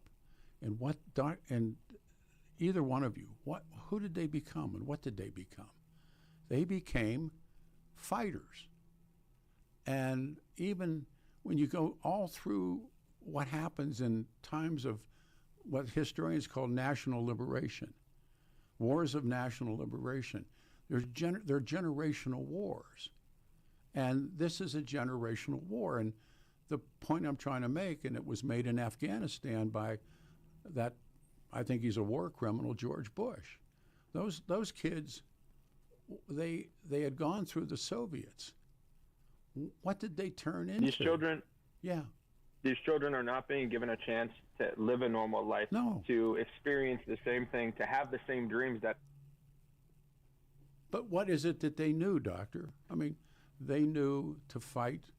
We just lost his feed, I think. Yeah. But they know these things. And what I'm saying, if you're going to settle this, there's only one way to have this. But it's like a cessation of this catastrophe. Yeah. And it's not a war. I have to be very clear that I'm not going to be using the language of our oppressors. This is not a war. This is an ethnic cleansing campaign to disable, displace, and remove Palestinians from their indigenous land. And I will not stand forward while we watch our people be decimated. And accountability has to take place. The United Nations have already made that precedent by calling it a genocide. And when we say never again, we say never again for every single human being, and that's where we're going to take it. Did we lose Dr. Adam? Did we lose Dr. Kuziez? We did. And what it looks like to me, it looks like the siege of Leningrad. Mm-hmm. I mean, if you read the Harrison Salisbury's book, The 1,000 Days, I mean, it's like they're right across the street from each other, and what they attempted to do. But history is also tells this story, whether it's in Kenya, whether it's in, it doesn't matter where it is, where it's in South Africa, wherever it is, Sub-Saharan Africa, Saharan Africa, Southeast Asia, the Philippines. But if we even take those historical lenses and had a live stream of what was happening, like we do in Gaza and Palestine, then people would have acted. And here we have all of our journalists being executed for actually reporting this stuff on the ground. And so it just has to stop. But if winning is, if the war aim, and that's one of the questions I would ask everybody to ask themselves, what's the war aim? What is the aim of the Israelis? And is it just to get peace from Palestinians? Or is it to stop? And we know in history, you never stop it. The next generation replaces that generation, replaces that generation. As a reader of Irish history, that's the history of till they got rid of the British. Mm-hmm. And it wasn't religion. And I think globally, we have now seen an unprecedented mark against Israel to stop the genocide and come collectively as humans to and it's the great sadness. Life. It's good to see you. Yep. Thank you to Dr. Kuziez. we'll find you again. MMA fighter Grant Neal coming. Everybody hold on your hats. 710 KNUS.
Ric Flair. Happy Saturday, everybody. September 20, 2025. I'm Peter Boyles. This is 710 KNUS. 81 will be the high today, 83 on Sunday. First day of fall is Monday, 79 and 68 on Tuesday. Every once in a while, I get to do a show I want to do, and other than a show that should be done. And this is it. So my friend Leanne Wheeler, who we work with Brother Jeff, Leanne says, I got this fighter. And she said, we were talking about it. I said, I love MMA, UFC, go all the time, watch it on TV. Gave it a lick myself many years ago. She said, this young fighter's name is Grant Neal. She gives me a phone number. I call him, and he's brilliant. And we must have had, like, he had to hang up. I was like, dude, tell me more. He's historian, and he's fighter. And we booked him on the show, and then he began to talk about his coach. And I said, well, you think, would your coach like to do the show? He said, he'd love to do the show. Jacob Ramos is with us in studio. And then you and I got about 1,000 friends in common, too. It's good to have you both here. I mean, good to have you both here. It's great to be here. Now, Grant, did you grow up here? I grew up here in Denver, and I grew up in Parker area. And went to Regis Jesuit High School. There you go. And, rest is history. And Jacob, you're a local guy, too. I am a local guy. You grew up where? So the Thornton area. Actually, excuse me, went to Horizon High School. Okay. Yeah. Now, the origins of the UFC or MMA, you boxed first. I did. Did you box first? I guess you can say I tried. Well, I tried to box first. Yeah. I got started really just playing just the traditional sports. Football, basketball, and then most of the greats are started. Yep, and then I wrestled in high school. Okay. Yeah. And then when did you come across to UFC? So the MMA, I actually got introduced to it by Nate Marquardt, and he brought me into the gym with Coach Jake, and he goes, "Hey, do everything this guy says." So I was just like, all right, if Nate the Great Marquardt is telling you, hey, you need to be listening to this guy, you're probably going to listen. And so I built a relationship with Coach Jake after that. And I don't know, I guess he saw something in me and kind of threw me to the wolves right away and saw that I could get my butt kicked and keep coming back. And they always call that the deep end of the pool. Oh yeah, yep. I like to say it was like drinking from a fire hose. Oh man, man. What? And Jacob, you have a good rep. I mean, after I said, Jacob, I know that name. Well, right on. And no, you got a history too. So I do have a little bit of a history. This ain't your first rodeo. No, I've actually. This is my 30th year in this sport. So starting with boxing, started making the involvement after about 10 years of boxing. Started making that move over to MMA. Why did you get into boxing first? Well, I was soccer guy first. Oh man. Yeah, it's what I was all about. All-American as a high school player, and just what didn't have a ton of grades. That was my problem. Kind of held me back a little bit, and then just started getting into the boxing side of it.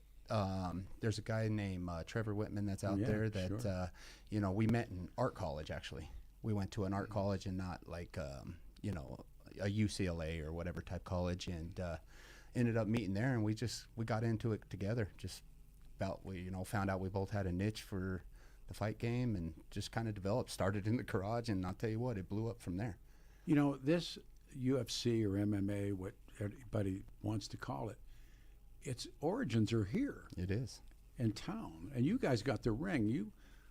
I need to come out. I need to come out and see you guys anyhow. But so I'm talking to Neal, and you said the original fight, the first time, and I'm going to talk about the Gracies and how important they are. It was at Old McNichols. It was. And I told you, John Milnes was there, and he was one of the financial backers of it. And John, I of all things, I met John in Kuwait, and he did Conan the Barbarian. He wrote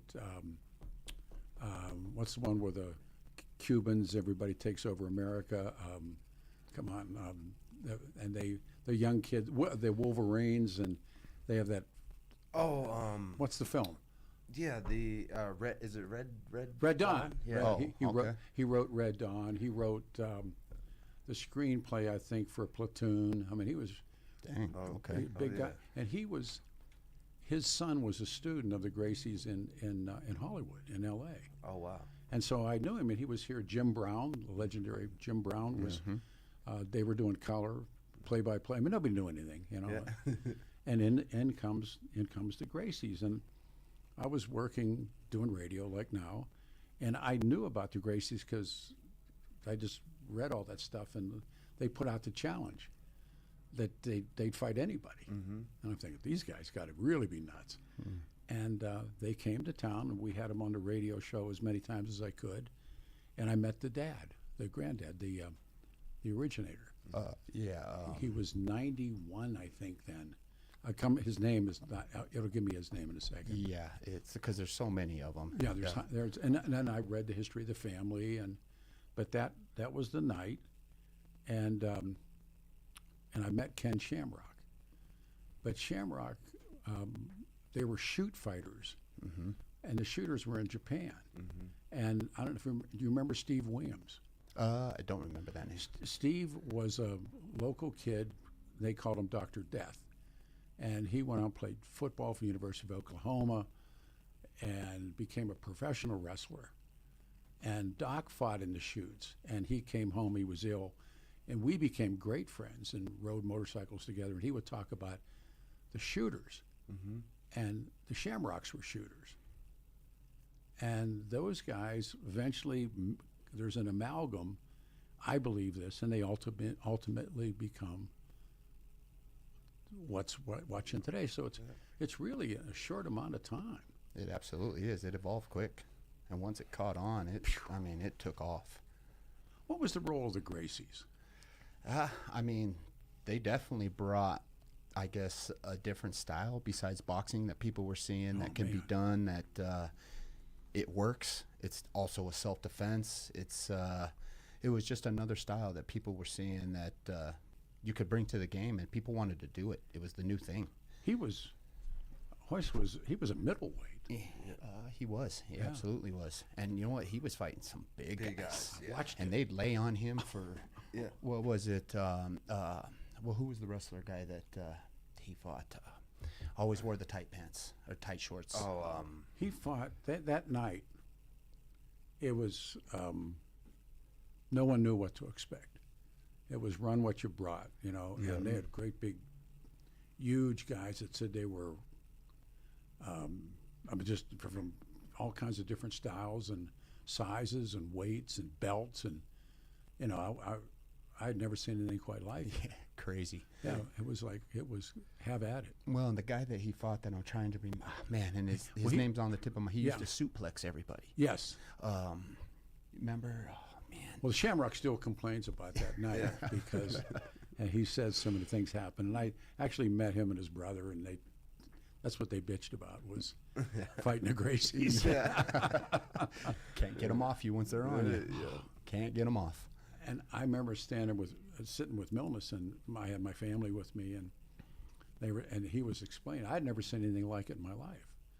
I knew some judo guys, and I knew some prize fighters, and I knew some contact fighters, but I never saw that stuff. Right. Exactly.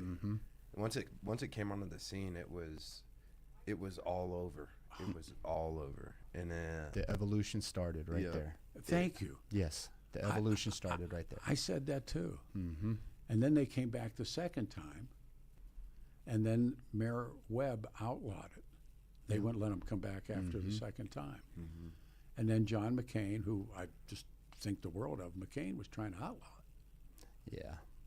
And by this time, too many people want it. It was just barbaric at first, actually. You know, I loved it. That's a great description. Yeah, it was barbaric. I mean, it was really kind of like no holes barred, no rules. There wasn't any. And people wearing shoes. Yeah. Oh, they came in and one guy had a glove on. One guy's glove. got one glove. I remember that one. Glove. Yeah. Then you had the huge Samoan guy that was in there that fought in the gi. Yeah, and he was like I couldn't even understand the style. Yeah, he's just big. Yeah. Just big. He's gonna walk you down.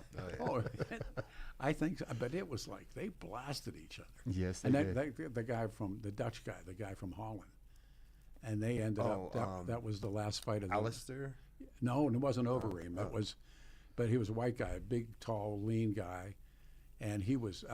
Later, I got a picture of Gracie and myself. I got to meet him, but we talked about that fight, and the guy was really dirty. And how could you be dirty in that fight? But he would like put his hand over your nose. You talking about Boz Rutten? No, okay, no. Yeah, because he was another scrappy he's dude. real, man.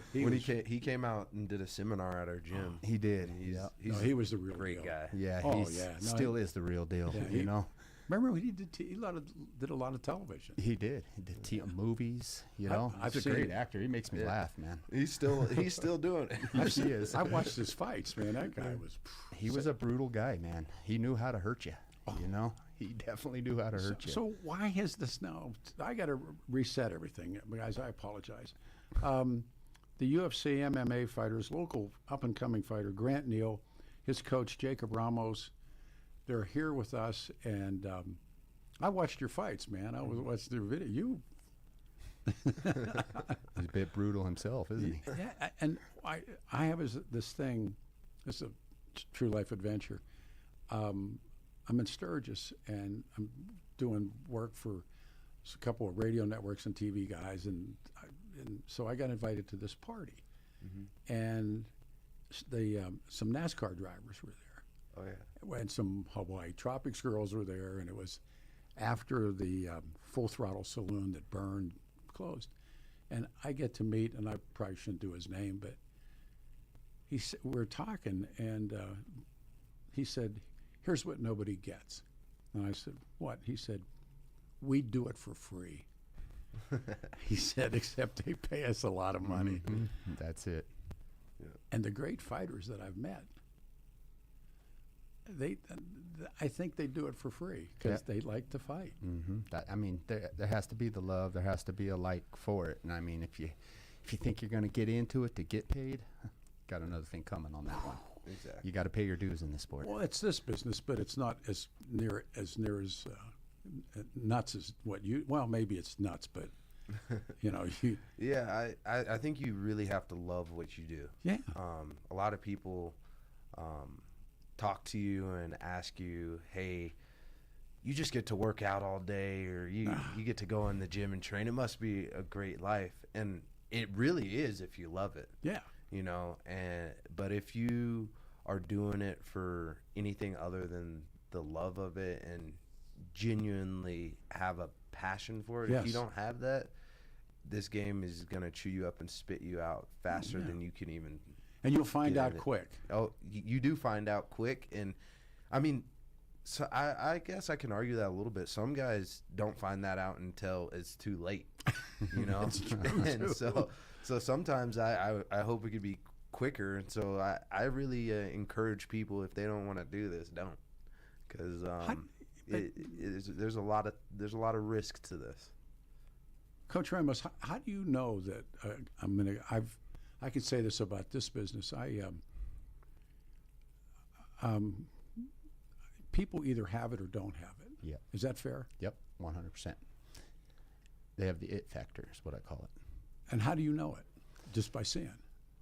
Honestly, I can tell just by the way they walk in the gym. I just believe by the way that. they walk in the gym. You can just see the presence on them. You can see their body language. That says enough. They don't even have to say anything. And then, you know, sometimes there's people that can cover that up pretty good, and usually by the first sentence you know that they have the it factor or not. Don't even have to watch them move. Don't even have to watch them throw a punch. You can tell just by their presence, plain and simple. They want to be here. They want to be here, and you could just feel the energy coming off of them. There's a certain type of energy that comes off of those guys that would do it for free. Certain type of energy. You can feel it. So it's aura. It's aura. Yeah. Yes. But he never. Did you fight before? I like to say I've fought my whole entire life. Oh no, but no, yeah, I'm an older brother, so yeah, we fought. But no, my background is in wrestling and also football. So I played college football. Okay, well that's sure. Wrestled. So wrestling to me, I always tell Coach, he likes to think that, boxing is the hardest, soccer is the hardest. I say no. By far, wrestling is the hardest sport that I have ever done in my life. And so all the lessons that I learned in wrestling, I brought over to MMA, just mentality, toughness, all that grit, everything there. You got it. It translates really well to the sport that I'm in right now. 1,000 years ago, I did an interview with Bear Bryant. It was by phone. I didn't meet him. Mm-hmm. But his book, and he said, you can't coach speed. It was a great line. And he said, I can teach you to do this, I can teach you to do that, but I can't teach you to run faster. He said, and I think maybe that's what you're talking about. It's exactly right. Yep. Nope. They have to have these certain things. You can always teach a jab, but can you teach him to use it when his eye's swollen shut? Yeah. When he's about to lose a fight and is not going to quit, when a lot of people would, find that little exit out of there. And, you can't teach that. You cannot teach that. How people have, this is what, when Grant and I were talking, boxing and fighting are probably, there's an argument in the Olympics that wrestling was the first sport. Mm-hmm. And then it went to javelins and, from there. I don't know. Wrestling is in the Bible. So, sure. Who wrestles the angel? Somebody help me. Some in the Bible, somebody wrestles an angel. He's looking for it right now. So people are screaming at their radios. Yeah. But somebody wrestles an angel. Yeah, sure. Jacob. Well, there it is. Oh, yeah, I should have known that one. Bingo. But I feel, wrestling is, I don't think boxing's been the oldest sport. It was definitely the oldest first one to be televised and people take interest in it, this and that, but it is not the original combat sport. Wrestling. Yeah. Greco. And I love the history of prize fighting, and but so much of our language today comes from old prize fighters, and they would put a line, and that's why my grandma would say things like "toe the line." Yeah. Well, I never knew what that meant. I mean, it meant straighten your, Yeah. But in old prize fighting, they had cleats or spikes in their fighting shoes, and they had a front and then two back. And remember that stuff, rounds could be 30 seconds or rounds could be 5 minutes long. Mm-hmm. But as long as you could, when they call a round, and a round was a knockdown, if you could toe the line, if you could dig that front foot in, then you could fight. Mm-hmm. And that's where that comes from. They wore shoes and no gloves, and they would soak their hands in petrol, walnut brine to harden their hands. And that's why you would get those 70-round fights, because you would knock me down, that's a round. But if I could get back up, then it's another round. That's right. And during the pause, they take a swig too. And those guys were just go until you're done. Until you're done. And that kind of gets us onto that the history of boxing. I was talking about, you're asking who my favorite fighter was. Who is? Jack Dempsey. Okay. The Manasseh Mauler. Favorite fighter? Muhammad, for sure. Ali. We're coming back. Hang on, everybody. It's a show I want to do. 710 KNUS. We'll open the lines. 303-696-1971. Your KNUS forecast for the Denver metro area calls for a nice final weekend of the official summer season. Highs this weekend low to mid-80s. It'll be partly to mostly cloudy, and we could see a few showers or thunderstorms, especially foothills west. Nighttime lows for the metro area middle to even an upper 50. Kicking off fall officially Monday, increasing showers and storms, highs 70s. Weather is a service of L&L Heating and Air Conditioning. For quick, trustworthy, and dependable service, call L&L Heating and Air Conditioning at 720-851-1691. Visit them online at bestdenverhvac.com. That's bestdenverhvac.com. You'll be comfortable with L&L. I'm meteorologist Mark Huer in the 710 KNUS Weather Center.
morning, everyone. 710 KUS. We're Denver's talk station. I'm Peter Boyles. Good to have everybody here. Terrific guys in studio. A friend of mine, Mike Connors, stopped by. 81 on a Saturday, 83 Sunday. First day of fall, 79 degrees. MMA fighters, we're talking about it. Lines are open. Danny Kaplis' law firm. And Dan suggests, and I go along with the man, that you choose a lawyer that shares your values, because who you choose to represent you in an injury case says so much about you to everybody in the case. Dan's dad, we talked about him, a Chicago cop. Danny's dedicated the last 40 years, and he's been terrific, to helping people who are hurt in serious motor vehicle crashes.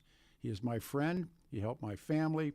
He's a good talk show host. He's believed to be the only attorney in Colorado history to win 5 straight multi-million-dollar verdicts in Colorado crash cases. And Dan also believed to have won the largest truck crash verdict in Colorado history. Official law partner now, the Nuggets and the Avalanche. Serious firm for serious cases. Danny accepts righteous injury cases on percentage fee basis. He can represent good people from all walks of life without regard to ability to pay. If you need Danny's help, it's just a phone call. 303-770-5551. You got a question, there are people there for you. Or hit DanKaplisLaw.com at CAPLIS Law, CAPLISLaw.com. Our guests in studio, on and off the air, they're the best. MMA fighter Grant Neal is here. His trainer is coach, and he's wonderful. Jacob Ramos is here. And we're talking about boxing and the history of prize fighting. And I have a theory that the history of prize fighting is the history of the underclass of our country until now. UFC guys, it's another boogie. I mean, they're not, because we're talking about, John L. beats Jake Kilrain, John L's beaten by Jim Corbett, and you were talking about Dempsey. Whew, they were dirt poor. Yeah. And he was swamping bars when he was like 13 years old.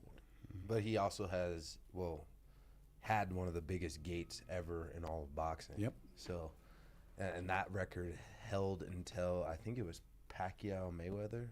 Yeah. Was that the one that beat Dempsey's gate record?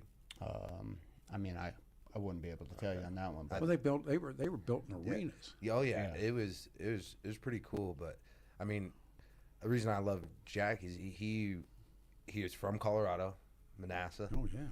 And I mean, he has one line in an interview where he says that, man, I was so poor and so hungry that you telling me that I would make money fighting somebody, so that's easy. He said I would get beat in the head with a wrench for a hot plate of food. Yeah, sure. And so that's the type of guy that these men were going out to fight. And I thought he traveled in Colorado and fought people as a kid. Oh yeah, he was that. He did that, and then he also became like a pimp. Yeah, like, that's right. He has a crazy story. Like he married a prostitute. Yeah, right? yeah. He was a pimp. But also like he just had that toughness and that grit that nobody else really could embody or emulate. And he was fighting guys because he was only 5'11", and maybe 185 pounds soaking wet. Like he was not a big guy. And then he's fighting Jess Willard, who is the baby. They went on the baby elephant. Yeah, Jess Willard. And that was one of the most brutal beatdowns in all of boxing. It's the reason why they have the knockdown rule. So 3 knockdown rule, it's because of that fight. Because Jack Dempsey, he would do something that was like really clever. I watched this fight quite a bit, but he would position himself behind Jess after a knockdown. So Jess would have to turn all the way around to face him, and then he would just boom. And then he also developed the style of person who I'm wearing on my shirt, Mike Tyson. Mike Tyson really loved the way that Jack came in the ring like Jack. Oh yeah, no socks, and then also the peekaboo style and the towel over his neck. And so like, I would say for people who don't love the history of boxing or not into it, if they don't know who Dempsey is, they know who Mike Tyson is, and Mike Tyson is the embodiment of what Dempsey was. when my reading is when Mike went up to live with Cuss. Oh yeah. And Cuss really was a historian. Oh yeah. Cuss had all the films. Yeah, and showed them. Yeah. And his kids watching those films. It's pretty cool story. Is like, Tyson wanted to fight like Dempsey and have the spirit like Dempsey, but also wanted to have the footwork like Jack Johnson, but also wanted to have the audacity and that bravado as Ali. Yeah. But so like he's taken from all these great fighters that not many people had access to even watch fight. And Ali takes from pro wrestling. Oh yeah, Ali took from pro wrestling, but the craziest thing about Ali, I could talk boxing history all day. Please.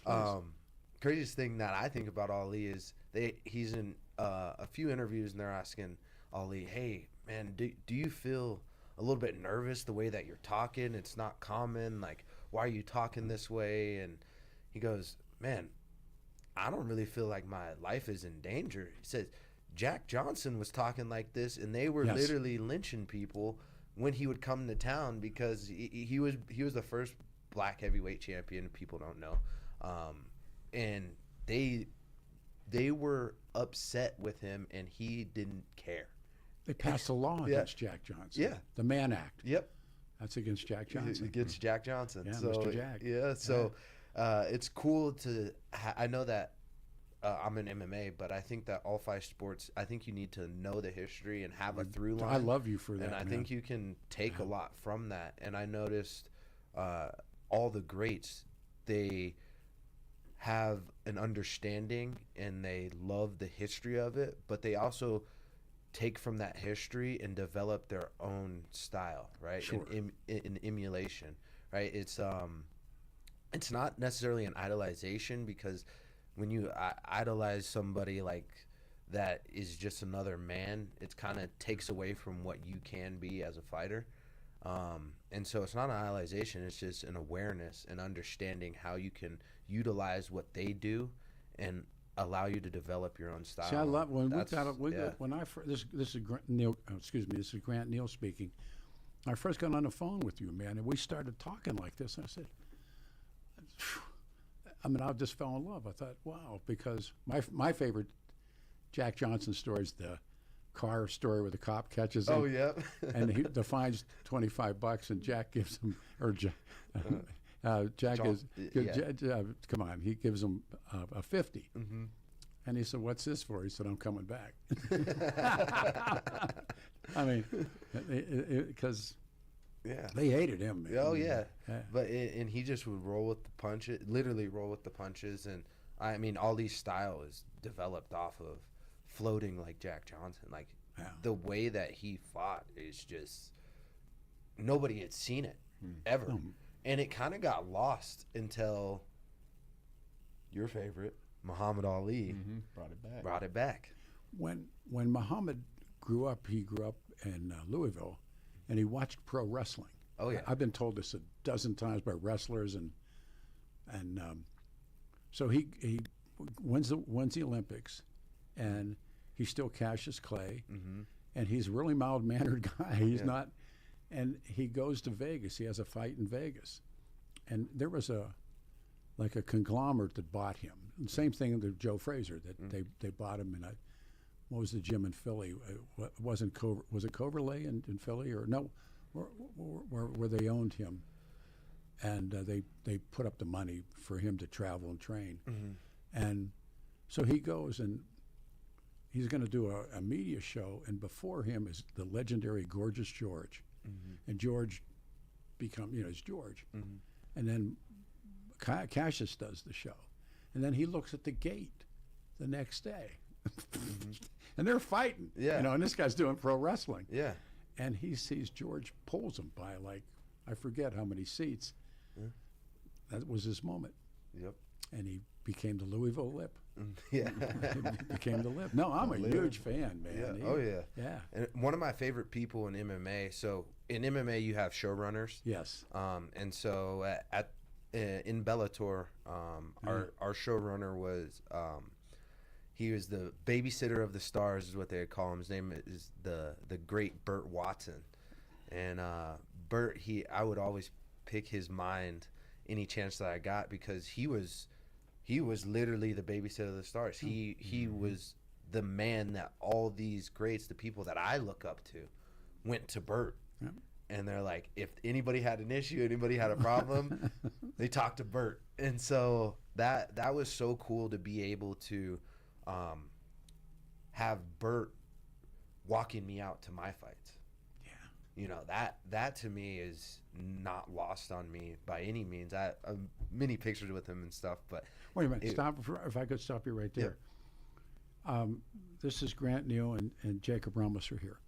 When they walk you out, both of you guys, I mean, I did it a couple times, and that make you brand new. I mean, what are you thinking? I say it's a weird juxtaposition. Yeah. It's you're scared to death, but you're supremely confident. I wasn't confident. I'm just scared to death. I know that I can't be stopped when I get into that cage, and but you're also scared to death. Like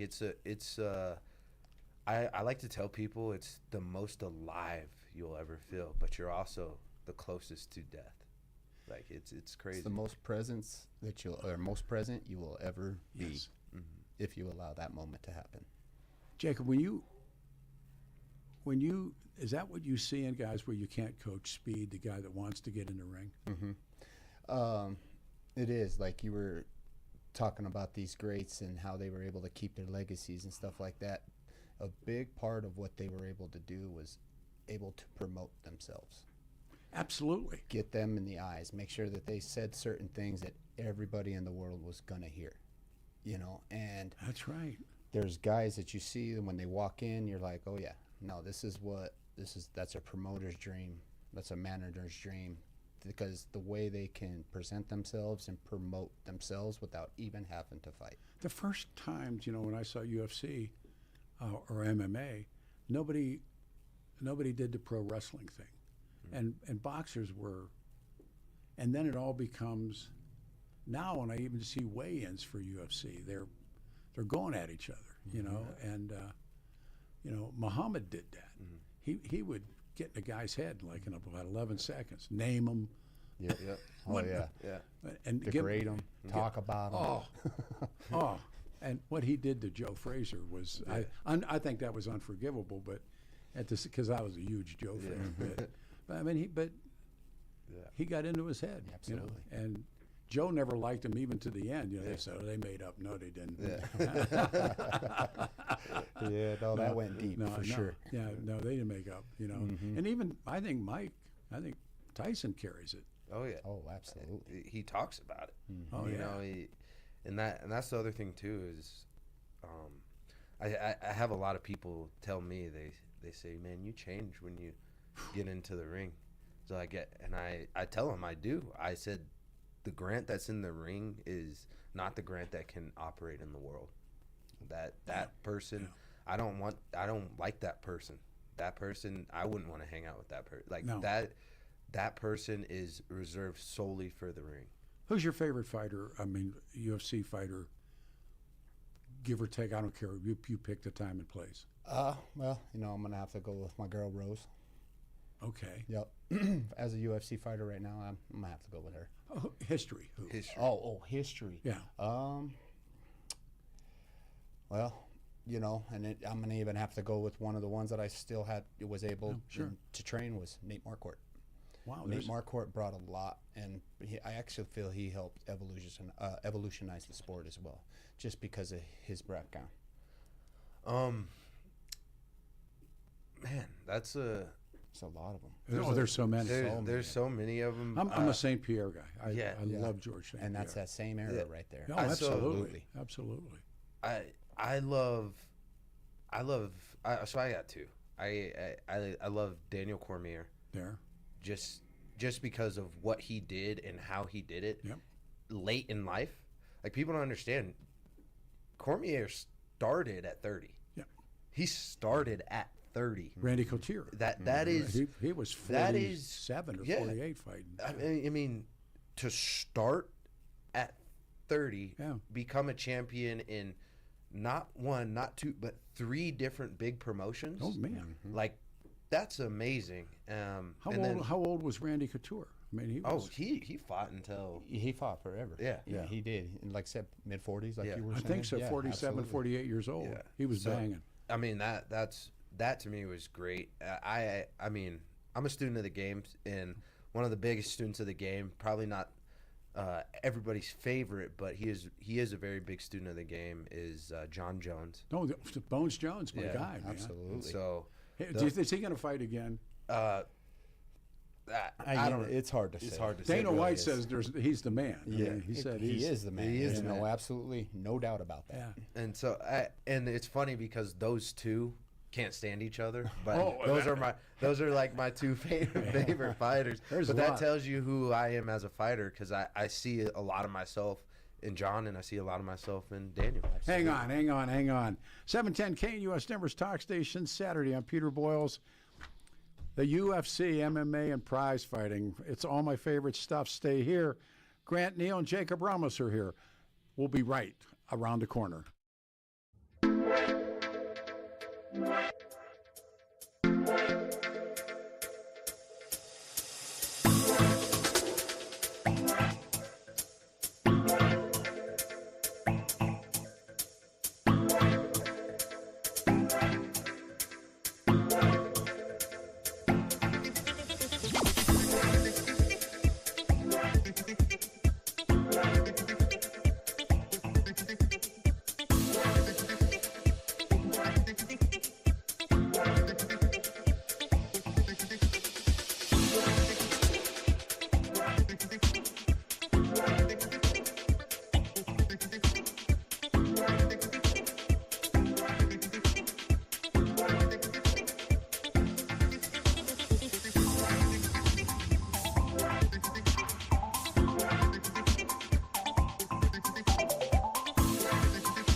Better believe it. 7:10. There it is. KNUS, Denver's talk station, Saturday morning, September 20, 2025, on a show I've been really looking forward to doing. It's going to be 81 today, 83 on Sunday, Monday, first day of fall, 79 degrees in studio. And I'm not letting Jake, I want you to plug the gym, man. Jacob Ramos is here. He is the coach of MMA fighter Grant Neal, coaches other guys as well. How do people find you, and where's the gym, and how do we do this? Well, we're located in Arvada. We're at 5255 Xenon Street. It's Genesis Training Academy. Okay. Owner, head coach down there. Come down there, check us out. We got everything from if you're looking for a fight or if you're just wanting to learn and just be a hobbyist in the game. Yeah. So young, old, it doesn't matter. You come in, we got something for you. And give it, do the ad. We'll do it again a couple times before you get out of here. But do the address again one more time. We're 5255 Xenon. Okay. Xenon Street, and that's Arvada, 80002. I love it. And if you're looking for a fight,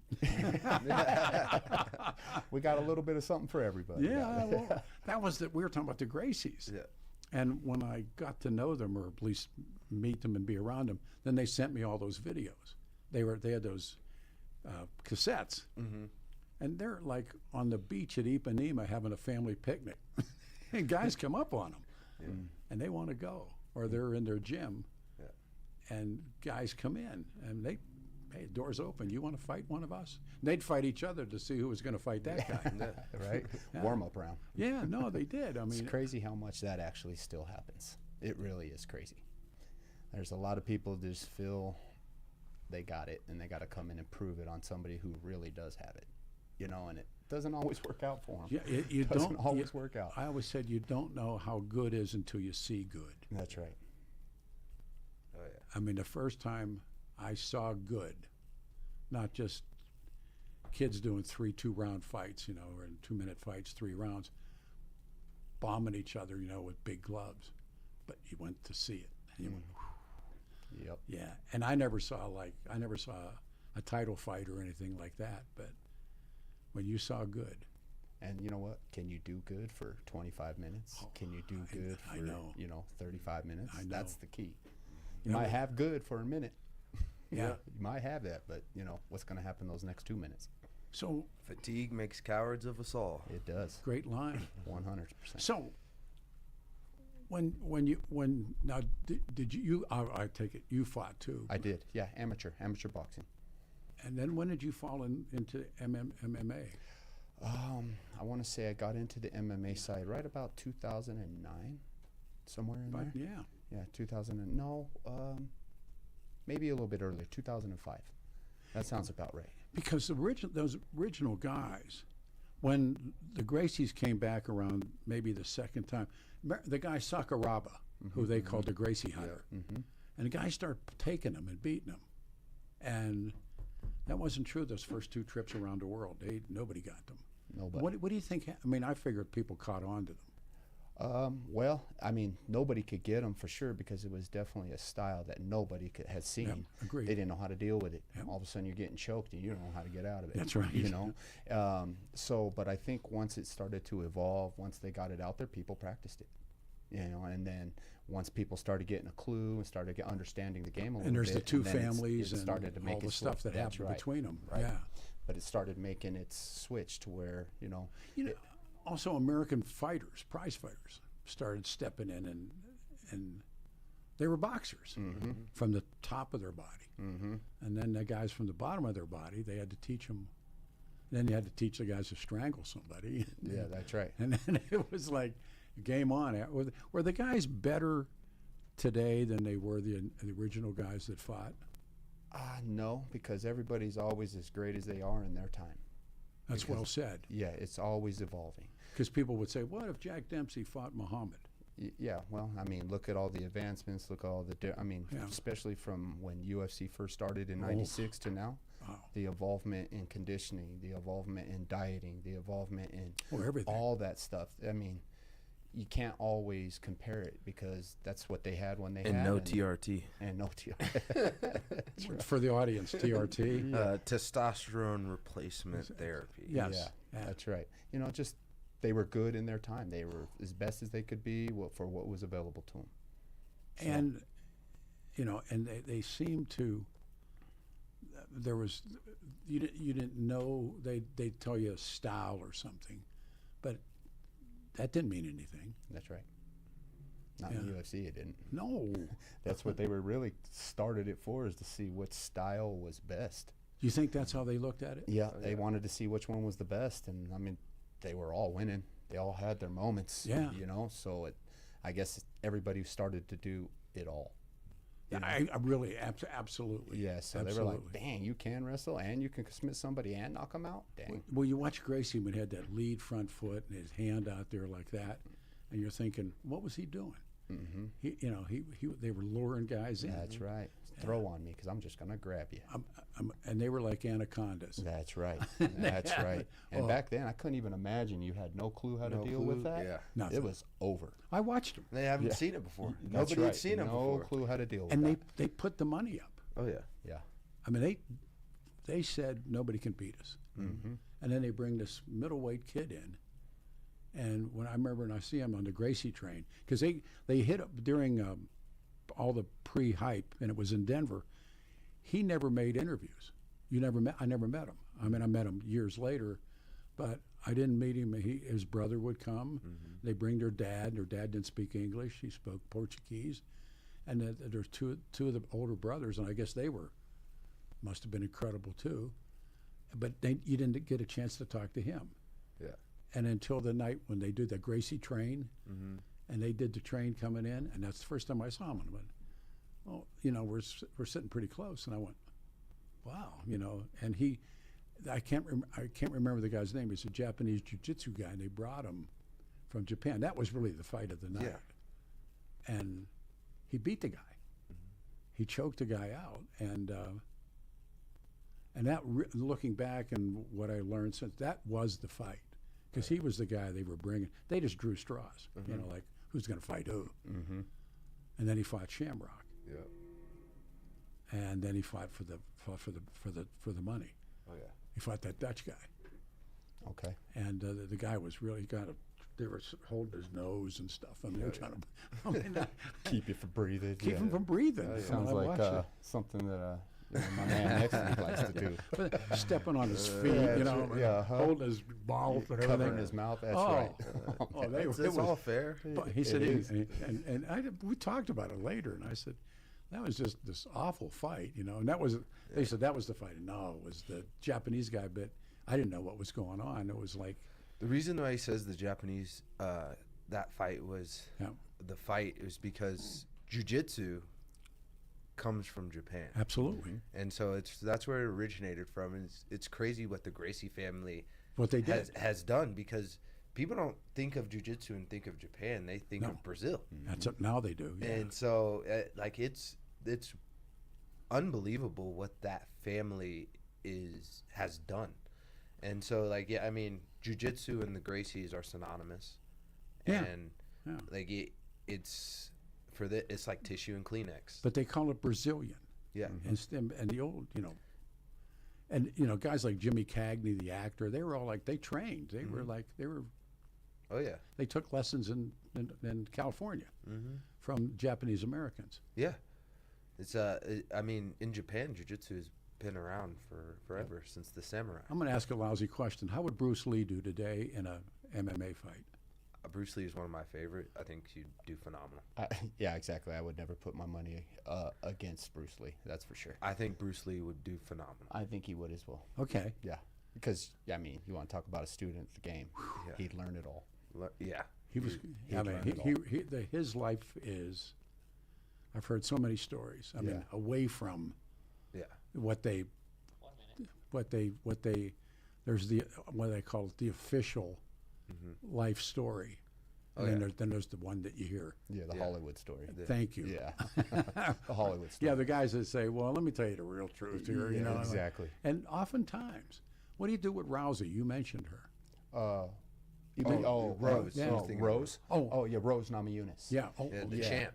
Yeah. What do I... When women started into MMA... But now, I got music. Hold on. Let me turn this thing around.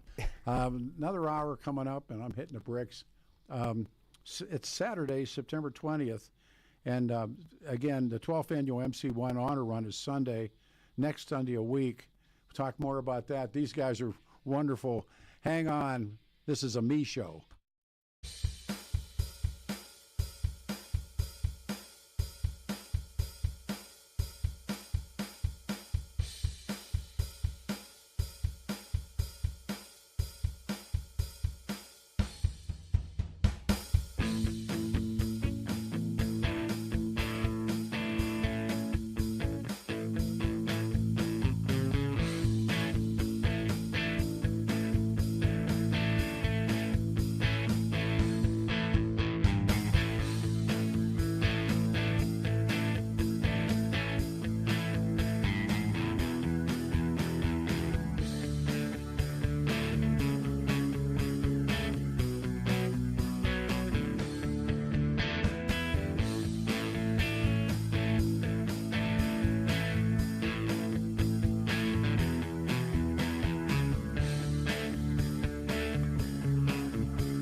Morning, everybody. It's a Saturday, 710 KNUS. We're Denver's talk station.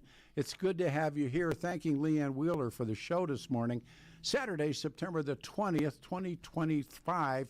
And I think now do we say good afternoon? We do. We just passed the magic mark, so now it's good afternoon. Our weather's beauty. I got my motorcycle outside. Partly cloudy, 81 will be the high. 83 Sunday. Monday, as I said, first day of fall. Maybe a little bit of rain, 79. And Tuesday, it'll be 68 degrees.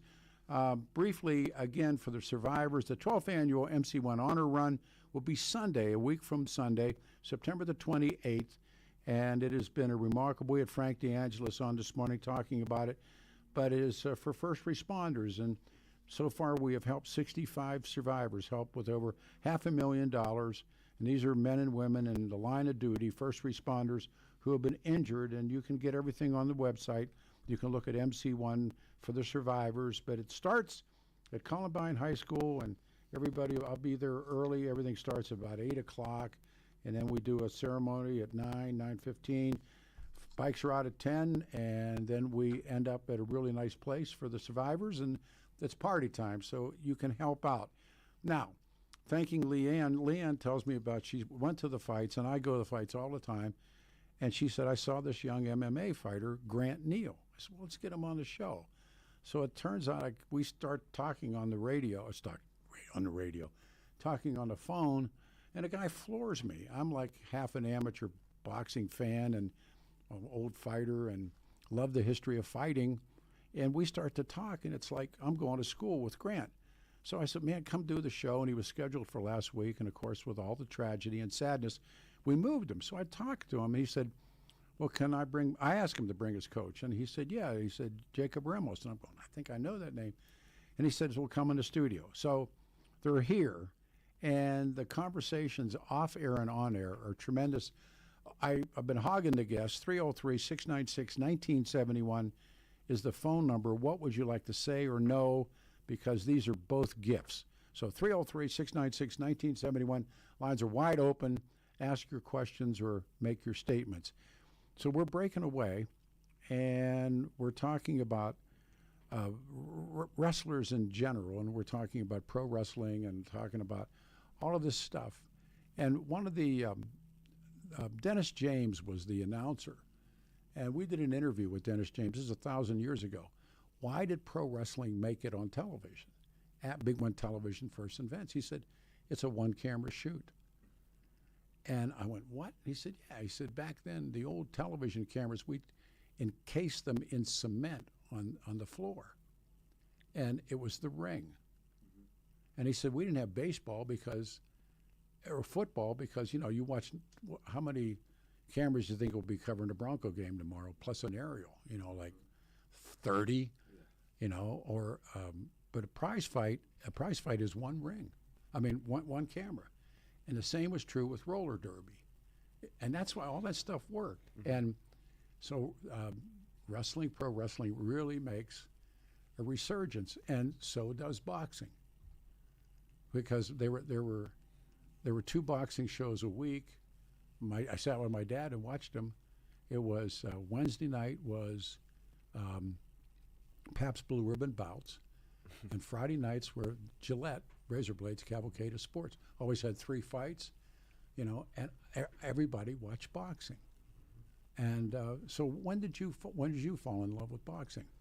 I would say we got to get his mic on. Mic him up, please. Thank you. Go ahead.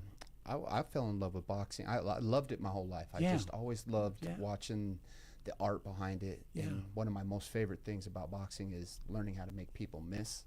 That is, I tell my guys all the time, anybody can hit anybody, but can you keep that guy from hitting you?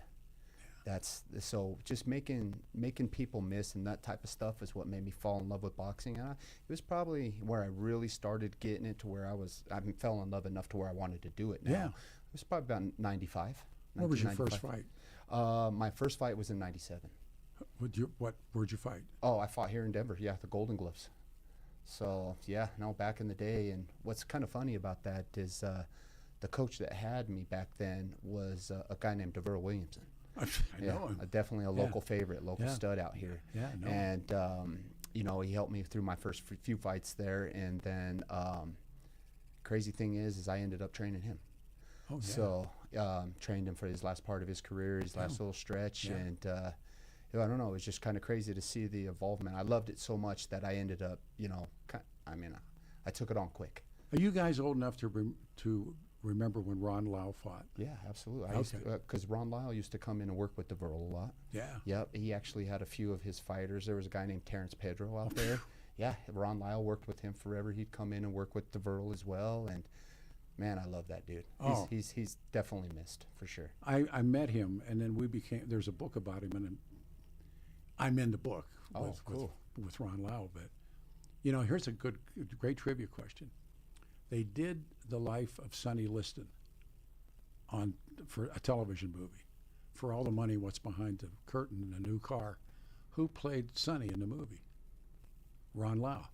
Yeah, you know what? That's right. Ron Lau played him. That's right. And we watched. He used to do TV with me all the time, and we watched the Ali fight. Ron Lau and Muhammad Ali. Mills Lane was in the third man in the ring, and I always wondered about that fight. And Ron was, he had two theories. One was, that Muhammad hit him, and the other one was, who's going to make money? And he said, me or Ron Lau. Me or Muhammad, who was the gate. He said, Muhammad. He was a realist about it. But he was something. Yeah, he was. He was definitely a character. And you know what? He loved the game. Truly did. We would sit and have this conversation. Yeah, he loved the game. And you just saw just how much he loved it by how much he put back into the fighters that he was working with at the time. He had his kids at the Red Shield. Yep. That's exactly right. Yeah. Red Shield. And he could get it. If you go back and look at those. First time I saw him was Bill Daniels had the Rocks. Remember the Rocks? And Ron was in the joint, and they found out he was a catcher on the baseball team. They went a boxer, and they found out that he could box. And one of the corrections officers was a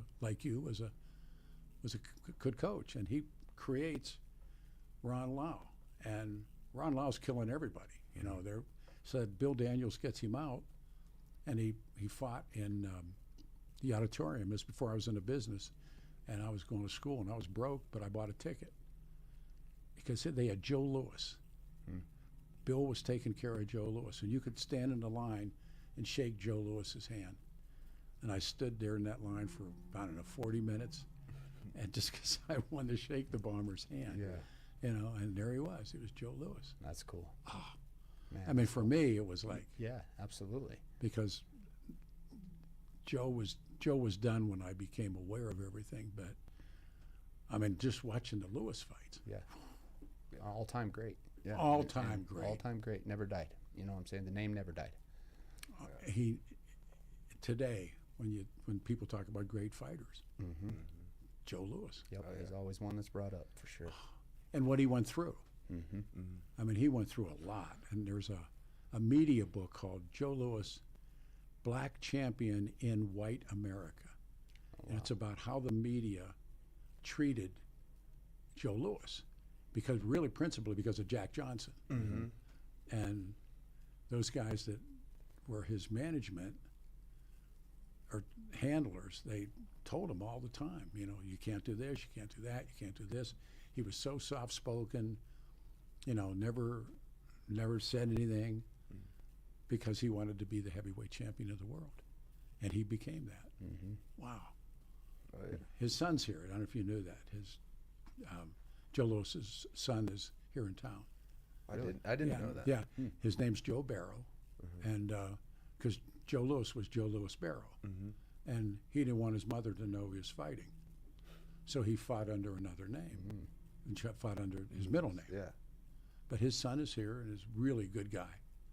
Really good guy. And he's involved in golf and a bunch of stuff. But he talks about, about his old man.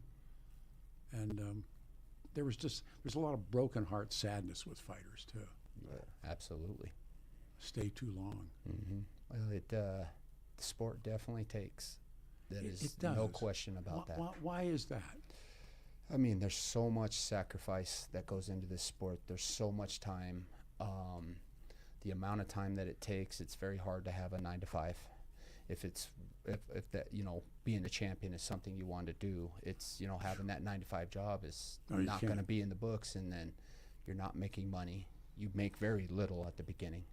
And, I mean, you really make very little through most of your career until you get to that spot. And if you still have what's left and you've kept your mental great through all those sacrifices, you might get rewarded for that. I did a television show with Jake LaMotta, and it's a highlight of my life. Okay, cool. And did an hour on TV with Jake LaMotta, and the Raging Bull was out. You know, the film was out, and he and I watched Jake LaMotta once on television, I think, with my dad, but I knew that he fought Tony Zeo. I knew all the Robinson stories and everything, so I'm like, go out of my way to get him. And the people I'm working with said, why do you want this guy? I said, watch. You know, he's stout. I mean, he's strong. And he comes in, and he was doing stand-up comedy. You know, he was trying to be a comic. And the end of and his wife had been a Playboy. Remember all that stuff that had happened, and Raging Bull. And so he's sitting in the chair like where you are, and I'm over here, and I'm laying down for the guy, man. I'm just, you know. And he said, he talked about him and Rocky Graziano. He said, me and Rock, you know, the way he talked, he said, I can't do him. But he said, me and Rock, he said, we was thieves, you know, like thieves. We was thieves. Oh, okay. And he said, but we was educated thieves. And I'm going, I know where this is going. And I said, yeah. And he said, well, me and Rock, we only stole, and he had a word that began with the letter A. And I'm going, really? He goes, yeah, like a bicycle. A quart of milk. With an A. Yeah. And then I in about 15 minutes, he realized, like, I was a fan and I knew his fights. And I said, talk about the Zale fights, you know, because he fought Tony Zale. And the finest piece of steel from Gary, Indiana, man. And he fought Zale. And then I asked him about fighting Ray. And he said, I got so much sugar. He said, it's a wonder I don't got diabetes. You know, because those sugar fights were, they were wars. Yeah. They were all middleweights. And I mean, that was a time for boxing. It was. That was an absolute awesome time for boxing. And they were on TV. And he had, you know, we talked about organized crime. I mean, he openly talked about it, and he went in the tank to get the title fight. And he fought that guy Fox. Was his last name was the Fox fight, and he threw the fight. And that was the only way that he could get the title, to get the title shot, was because the mob, there was a guy, what was his name, Carbo, that ran, he was a Gambino guy, and he ran all the fights. And we talked about it. And he said, they told me if I had laid down on this fight, I could do this one. So he said he was in the ring telling the guy, hit me, hit me, hit me, because the mob all loaded up on Fox, because he was like a 8-1 underdog. Yeah. Okay. And they cleaned up, and then he got the shot. So he had to testify in congressional hearings on that he went in the tank. But God, was he? I mean, I'm sitting there going, "You're Jake LaMotta. How tough do you think you? I mean, you can't even imagine how tough that it's guy. the only reason we get to do what we do today. It really is. It's because of those stones there. Exactly. I mean, I was like, how tough can you be? Let's go here. Hey, Tracy, you're on the show. This is my show today. I just fell in love with this. Thanks, Tracy. You're on the show. Hey, you guys mentioned Jacob in the Bible and wrestling with both God and man, and listening to your show all morning, Peter.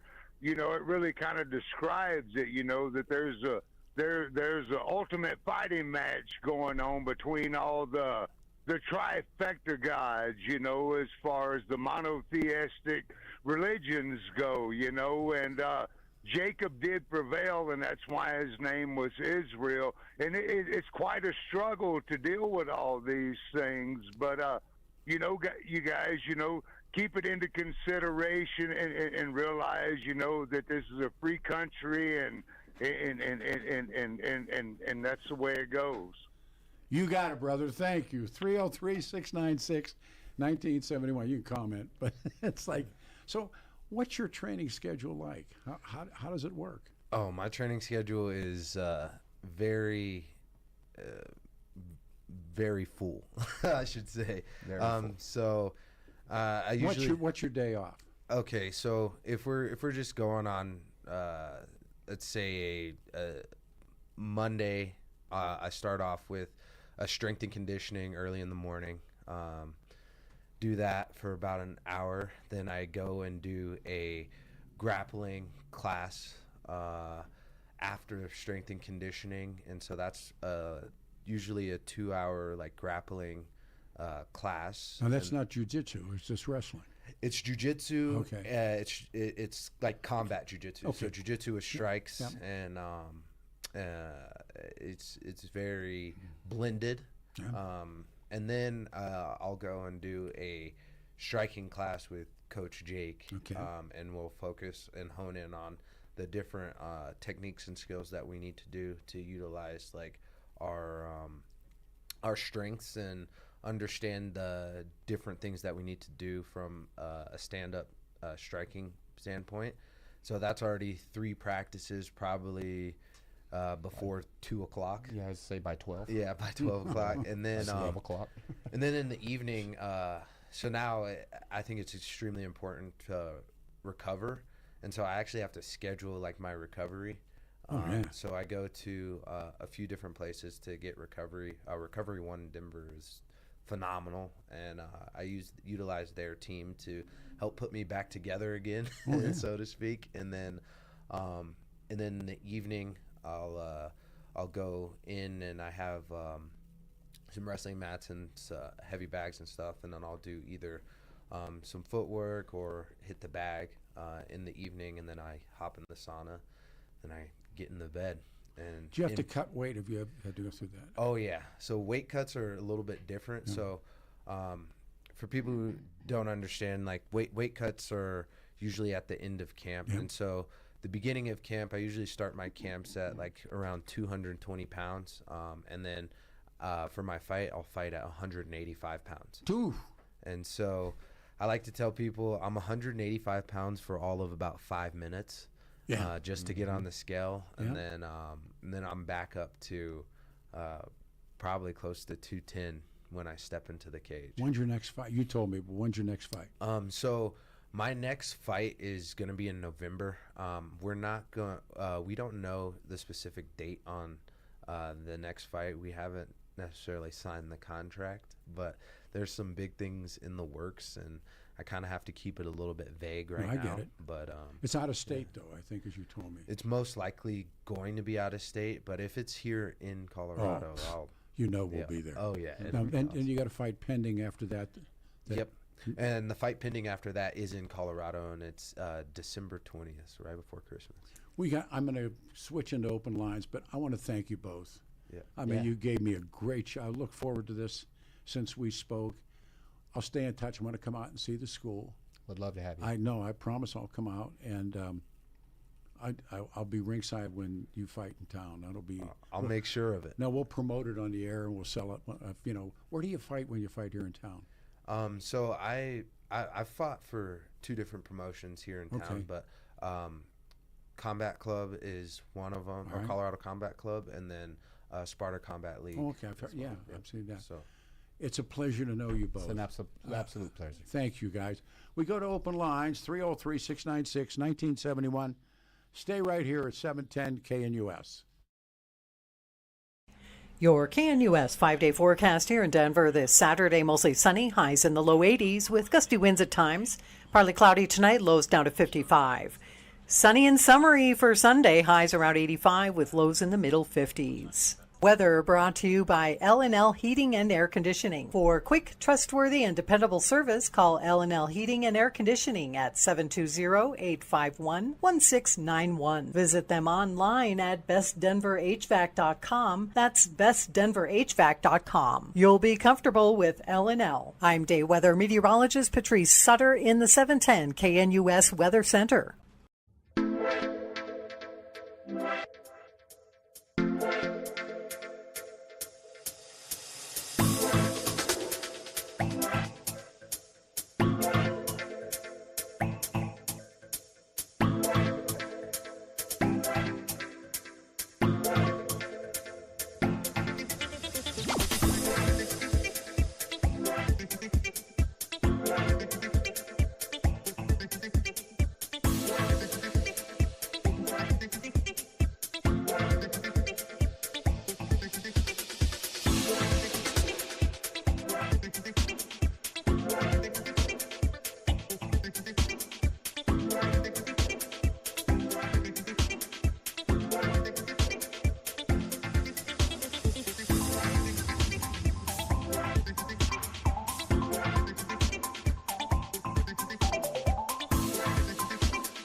There you go.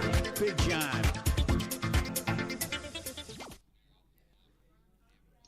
You give no lip to Big John. 303-696-1971.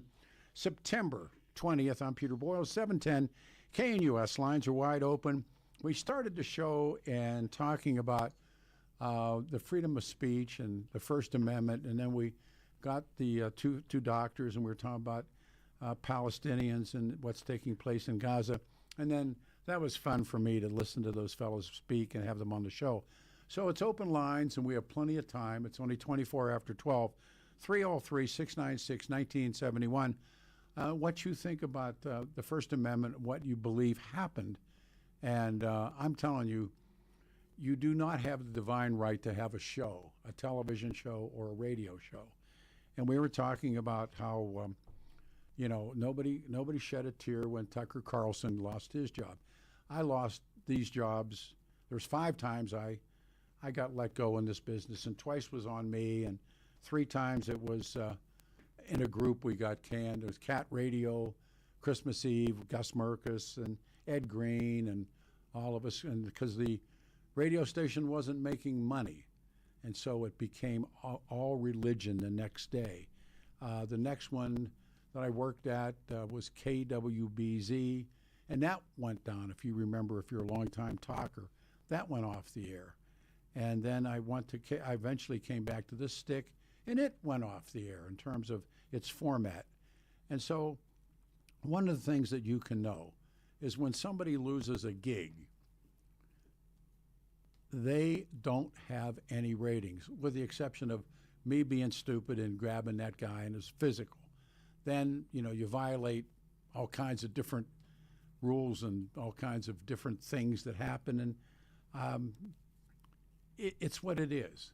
But listening to the responses on how the government somehow took away his right to do a show. We're talking about Jimmy Kimmel. I never saw the show, but I have looked at the ratings now and looked at revenue, and it wasn't there. And these people sit down. They sit with a board of directors. You sit down with standards and practices. You bring in, the accounting guys, the sales guys. The GM comes in. The syndicator comes in. The syndicated come in. Everybody sits down, and they make a decision.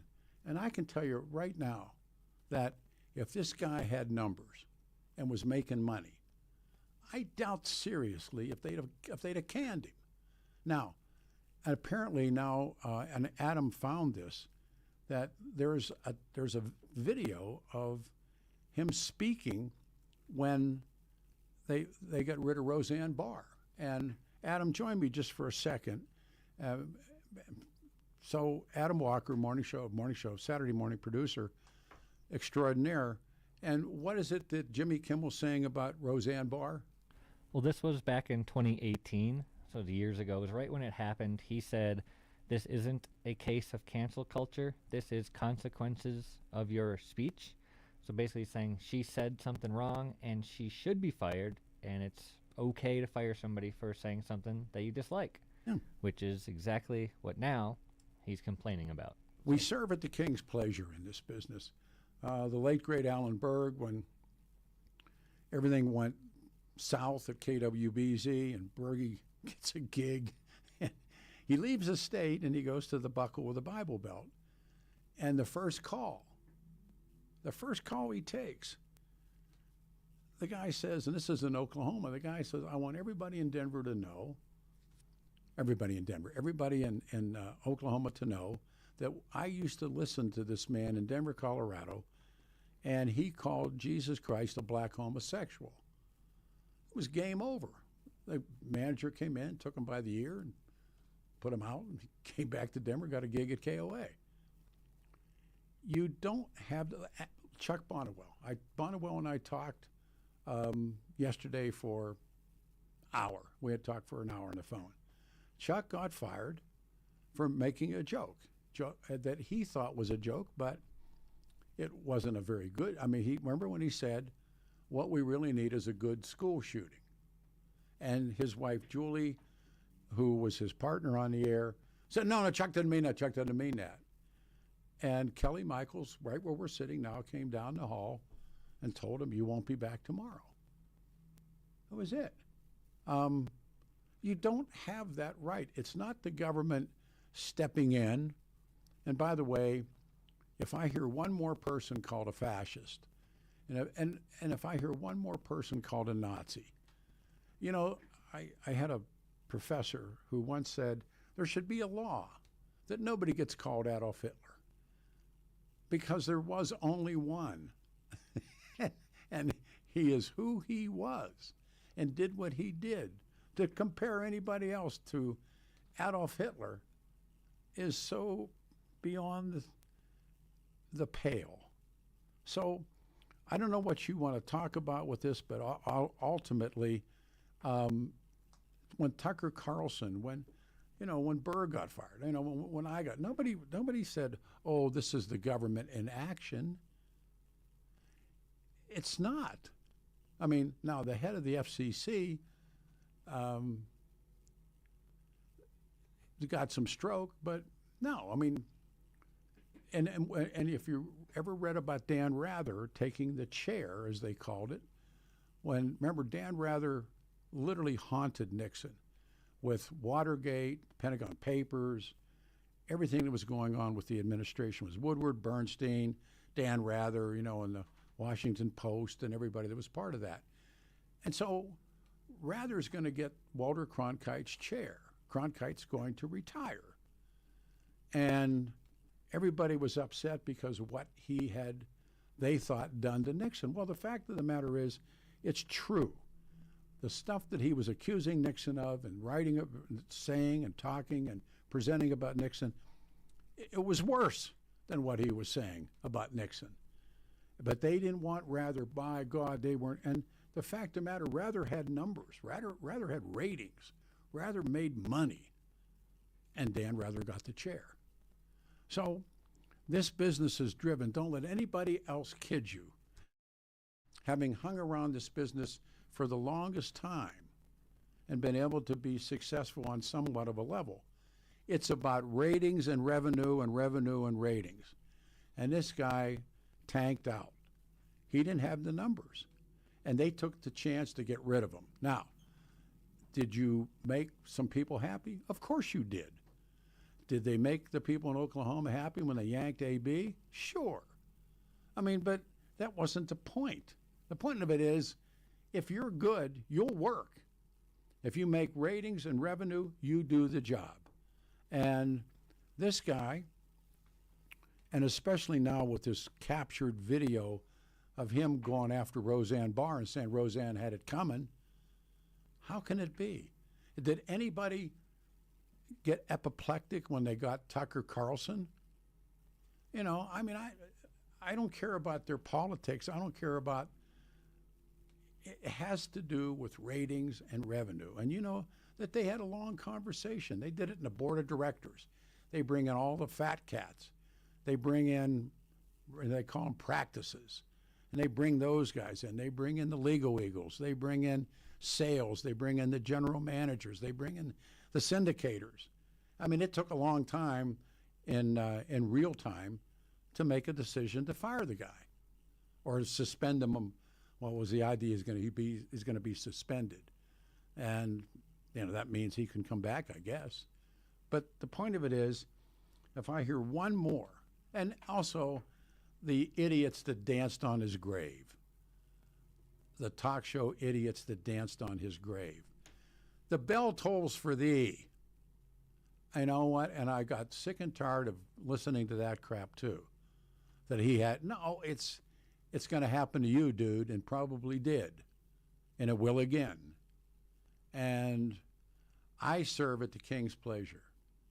A man could walk in here right now and say, give me your pass. You can't get in the door. It happened to me 2 times. You're out of here. We're going to escort you out of the building. You're gone. Your history. See you later, alligator, when your legs are straighter. That's the reality of this. And like I said, I listen to a lot of small town stuff and people dancing on the dude's grave. That's wrong too. It's the business. We are head football coaches. They hire us because someday they're going to fire us. If you don't know that, pack it up, get out of the business, like the fighters all said. If you don't have that in you, take a hike. If you don't have the fire for this business, get out of it. Go do something else because you're going to get fired. I got fired. I've lasted in this business over 50 years, which is really frightening, but I've been fired 5 times. And as long as you don't go out there and make a stink, which is also stupid, or file a lawsuit, which is even worse, nobody's going to bring a guy back that's sued. You sued him, you're going to sue me. And they're not going to bring you back. This is a business that is precisely that. It is the radio or television business, or the insiders say the industry. Short of that, and I couldn't believe the things I was listening to by the trained professional broadcaster. These are people who are not talk show hosts or media geeks, they're broadcasters. And did they cry and sing? Were they the same people crying when Tucker Carlson got the El Paso? No. They were glad to see him go. Turnabout's fair play. The guy shot his mouth off. This was a golden opportunity. The country is changing. The country is really working its way back to a conservative center. This young man would have been the next Rush Limbaugh, and maybe even beyond. He's the Kennedy of these young people's lives. Charlie Kirk, the people who loved Charlie Kirk, he was their Kennedy. And I'm stumped by the reactions that I heard on talk radio, people saying things. It's nonsense. This is a business. First, middle, last, all time. It's a business. Think it isn't? Why did this radio station and this syndicator and this whole outfit paid off some money to Dominion? Why do you think they did that? I mean, because these people told lies on the air, and you know who they are and who they were, and what happened to me through it for not telling lies. Now, these guys are where? They're on the beach somewhere. Doing what? I don't know. But they cost a lot of people's jobs. They cost a lot of money. But then they just kind of what? Went in the wind?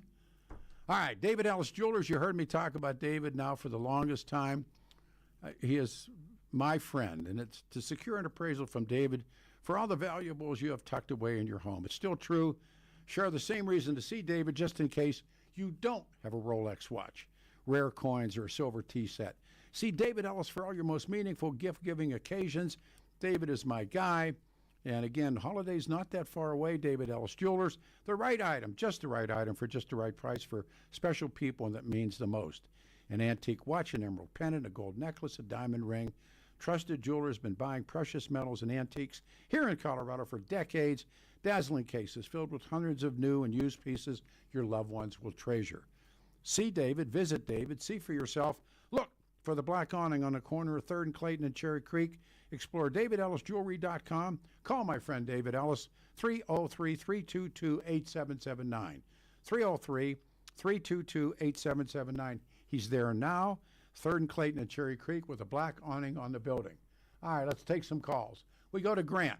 Grant, you're on a radio show. Good morning, or good afternoon. Afternoon, brother. Yeah, indeed, man. You're putting up some spicy stuff. I appreciate the ability to speak freely, and who knows how long we have to do this type of this process. It's getting more dangerous and more dangerous with the amount of technology at our fingertips. The most dangerous thing to the power structure that was ever created was the printing press. Well, but also was it took away from the power of the church. Yes. Yeah. So we see these things being manipulated right and left, and we're coming into times now that you're not going to know what you're going to read is even has any remoteness of truth to it whatsoever.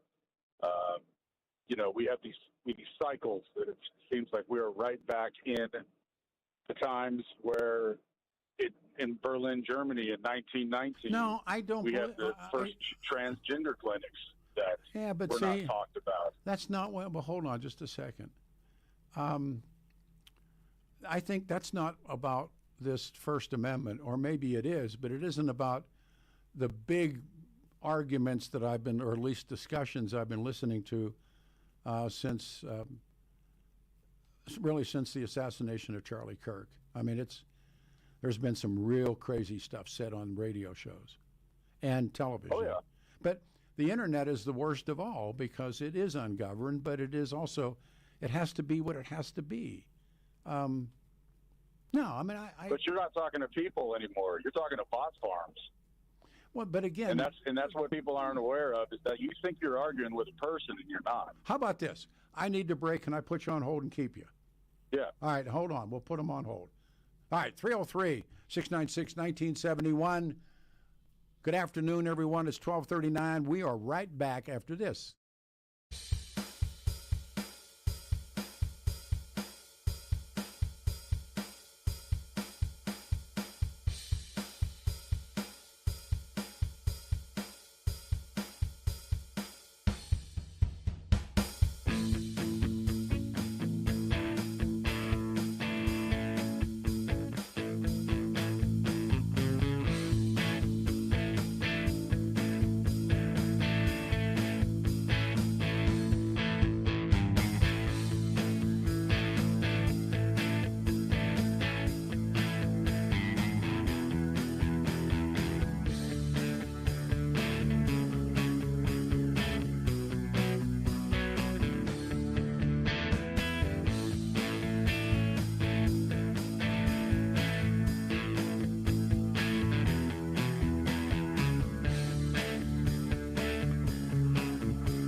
Here we go. It's a Saturday afternoon, September 20, 2025. I'm Peter Boyles. Beautiful day headed our way. We go back to the caller. Grant's back with us. Grant, go ahead, brother. It's yours again. Grant, do. Can you hear me? Yeah, go ahead, sir. I'm sorry. Yeah. We're just, the mass confusion of media and the rolling through things that relate to free speech. The greatest quote I think you can put to this scenario is, you know who your master is when you can't criticize them. And we have example after example of this battle that is going on in media and what to believe and what not to believe, what you think is true. This has been leading humanity down a spiral for 100 years. Well, there is a line, and sometimes called fighting words. Sometimes you can't yell fire in a crowded theater. All of those addendums to the First Amendment are true. But ABC's decision to do what they did to get, and they don't really fire him, I guess they suspend him. But remember who the parent company is, and I was trying to explain this to people. The parent company of ABC is Disney. Right. And Disney. I mean, I don't know there'll be a book or lengthy articles written about what happened, but knowing the little I do know about this business, there was an awful lot of people involved in this decision. And the Disney people are the owners, broadcasting groups, Nexstar and Sinclair. They announced they would stop airing the guy's show. And that's their call. It's a business decision. It's public versus private. Well, but it's not government. I mean, Nexstar and Sinclair announced they're going to stop airing the show on their affiliated ABC stations that they own, citing what he said. Now, that wasn't done in the public sector. That was done in the private sector. Well, no, it's public rights versus private rights, and if it's not funded by any kind of public dollar, then it's a private entity. They can do whatever they want to do. We serve at the king's pleasure. Anybody with a microphone in front of them, and that's why the insanity that I listened to this week, I think to myself, what business do you think you're in? But exactly. The decision was through pressure. And believe me when I tell you this, if the guy had some big numbers, like Johnny Carson stuff, he'd have never been fired. He'd have never Howard fired Stern, exactly. But Stern, remember when Stern goes to the Bird, when they hire Howard Stern to go up on the satellite, and he took a lot of subscribers with him, then he could say whatever he wanted to say on the air. He could use the F word. He could do whatever he wanted to do because you invite Howard Stern into your radio. Yep. In the case of Jimmy Kimmel and ABC, the airwaves belong to the people. Now, when you're on cable, you are paying and inviting people into your home.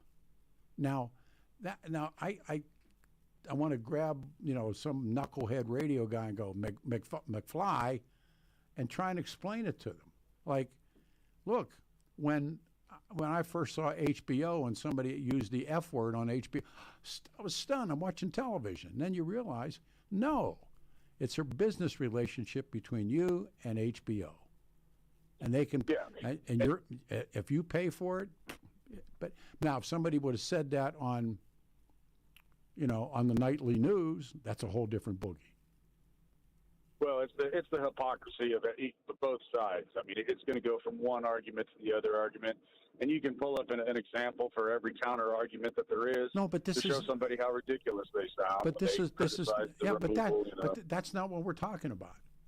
We're talking about this dying bird of the First Amendment that I listen to people. Oh, the government did this, and the government didn't do it. No, they didn't. And No, it's not. It's not. I don't think it's a First Amendment scennario at all. Actually, no. I mean, this because for that very reason that you are listening to a private entity, and you then turn it off. But the airwaves, what you and I are talking on right now belong to the people. The airwaves belong to the people. The other thing I promised, listen, I appreciate your call. I wanted to make sure, because I listened a little bit to Jeff and Billy this week, and they were talking about the Nazis. And it was Jeff, I believe, that said they are socialist. They are not socialist. When Adolf Hitler infiltrates the movement, socialism was a word in the movement. They were anything but socialist. They hated the Marxists. The first people Adolf Hitler rounded up were labor leaders. The second people were newspaper editors, way before they worked into minorities and worked into their targets. But they are not, the matter of fact, the big corporations, the Krupps, the Farbens, made enormous amounts of money and what was their number one enemy? Joseph Stalin and the Communist Party, the Marxists. So socialism was blood and soil, meaning Aryan, German. And the reason that you needed to have Lebensraum, you needed room to live, is why they invade, and they take the Untermenschen, the animal people, the Poles, the Slavs, the Jews, the Gypsies, the homosexuals, and they were going to be the bidders. They were going to kill them and use the Slavs as labor. They're nothing, socialism. And when I hear somebody, again, radio people say, now remember, they're socialists. No, they're not. They weren't and they aren't. They're Nazis. And closer they would be fascists. And Mussolini was a fascist. The Phalange are fascist, Franco was a fascist. By the way, the Caesars were fascist. Rome was fascist. It's a corporate state. What is the symbol? It's the axe head on the reeds that shows the power of us together. And they were the corporate state. That's fascism. The Nazis were closer to that. They weren't socialists. And God, if I hear that one more time, it's like listening to somebody saying, Donald Trump got him fired. No, he didn't. No, he didn't. But Kimmel and ABC's parent is Disney. They entered negotiations regarding whether or not he would return. What I'm reading so far is that the talks are at a stalemate, and all these people run in and I'm not the biggest Donald Trump fan in the world by any stretch of the imagination, but they all run in, Trump did it, Trump. Look, if this guy had big-time numbers, if he had half the numbers Carson had, or a third of the numbers Carson had, and a third of the income of Carson made relative to 2025, he'd have never gone anywhere. he'd have taken a bow. But what's even more beauty now is this captured video of him talking about when Roseanne Barr got it in the ear. And he's saying, no, she had it coming, and you can't say those things. And, it's laughable. So, ask Bonnewell. And Chuck and I had a long, long talk. And, he thought he was making a joke, and it fell flat. And his wife was trying to cover on the air, and I love Julie, love Chuck. And Kelly Michaels came down the hall and said, and matter of fact, Adam Walker was producing that morning when that happened, or that midday when that happened. So remember AB saying Jesus was a black homosexual and they fired him. You got to know your audience. You got to know who's out there. And so Kimmel criticizes them, and end of story. We may have to do this again a number of times because people don't get it, but remember, the Nazis weren't socialists, and Donald Trump didn't fire Jimmy Kimmel. A good radio show. See what happens next. Thank you all. Thanks, Adam. Take care, everybody.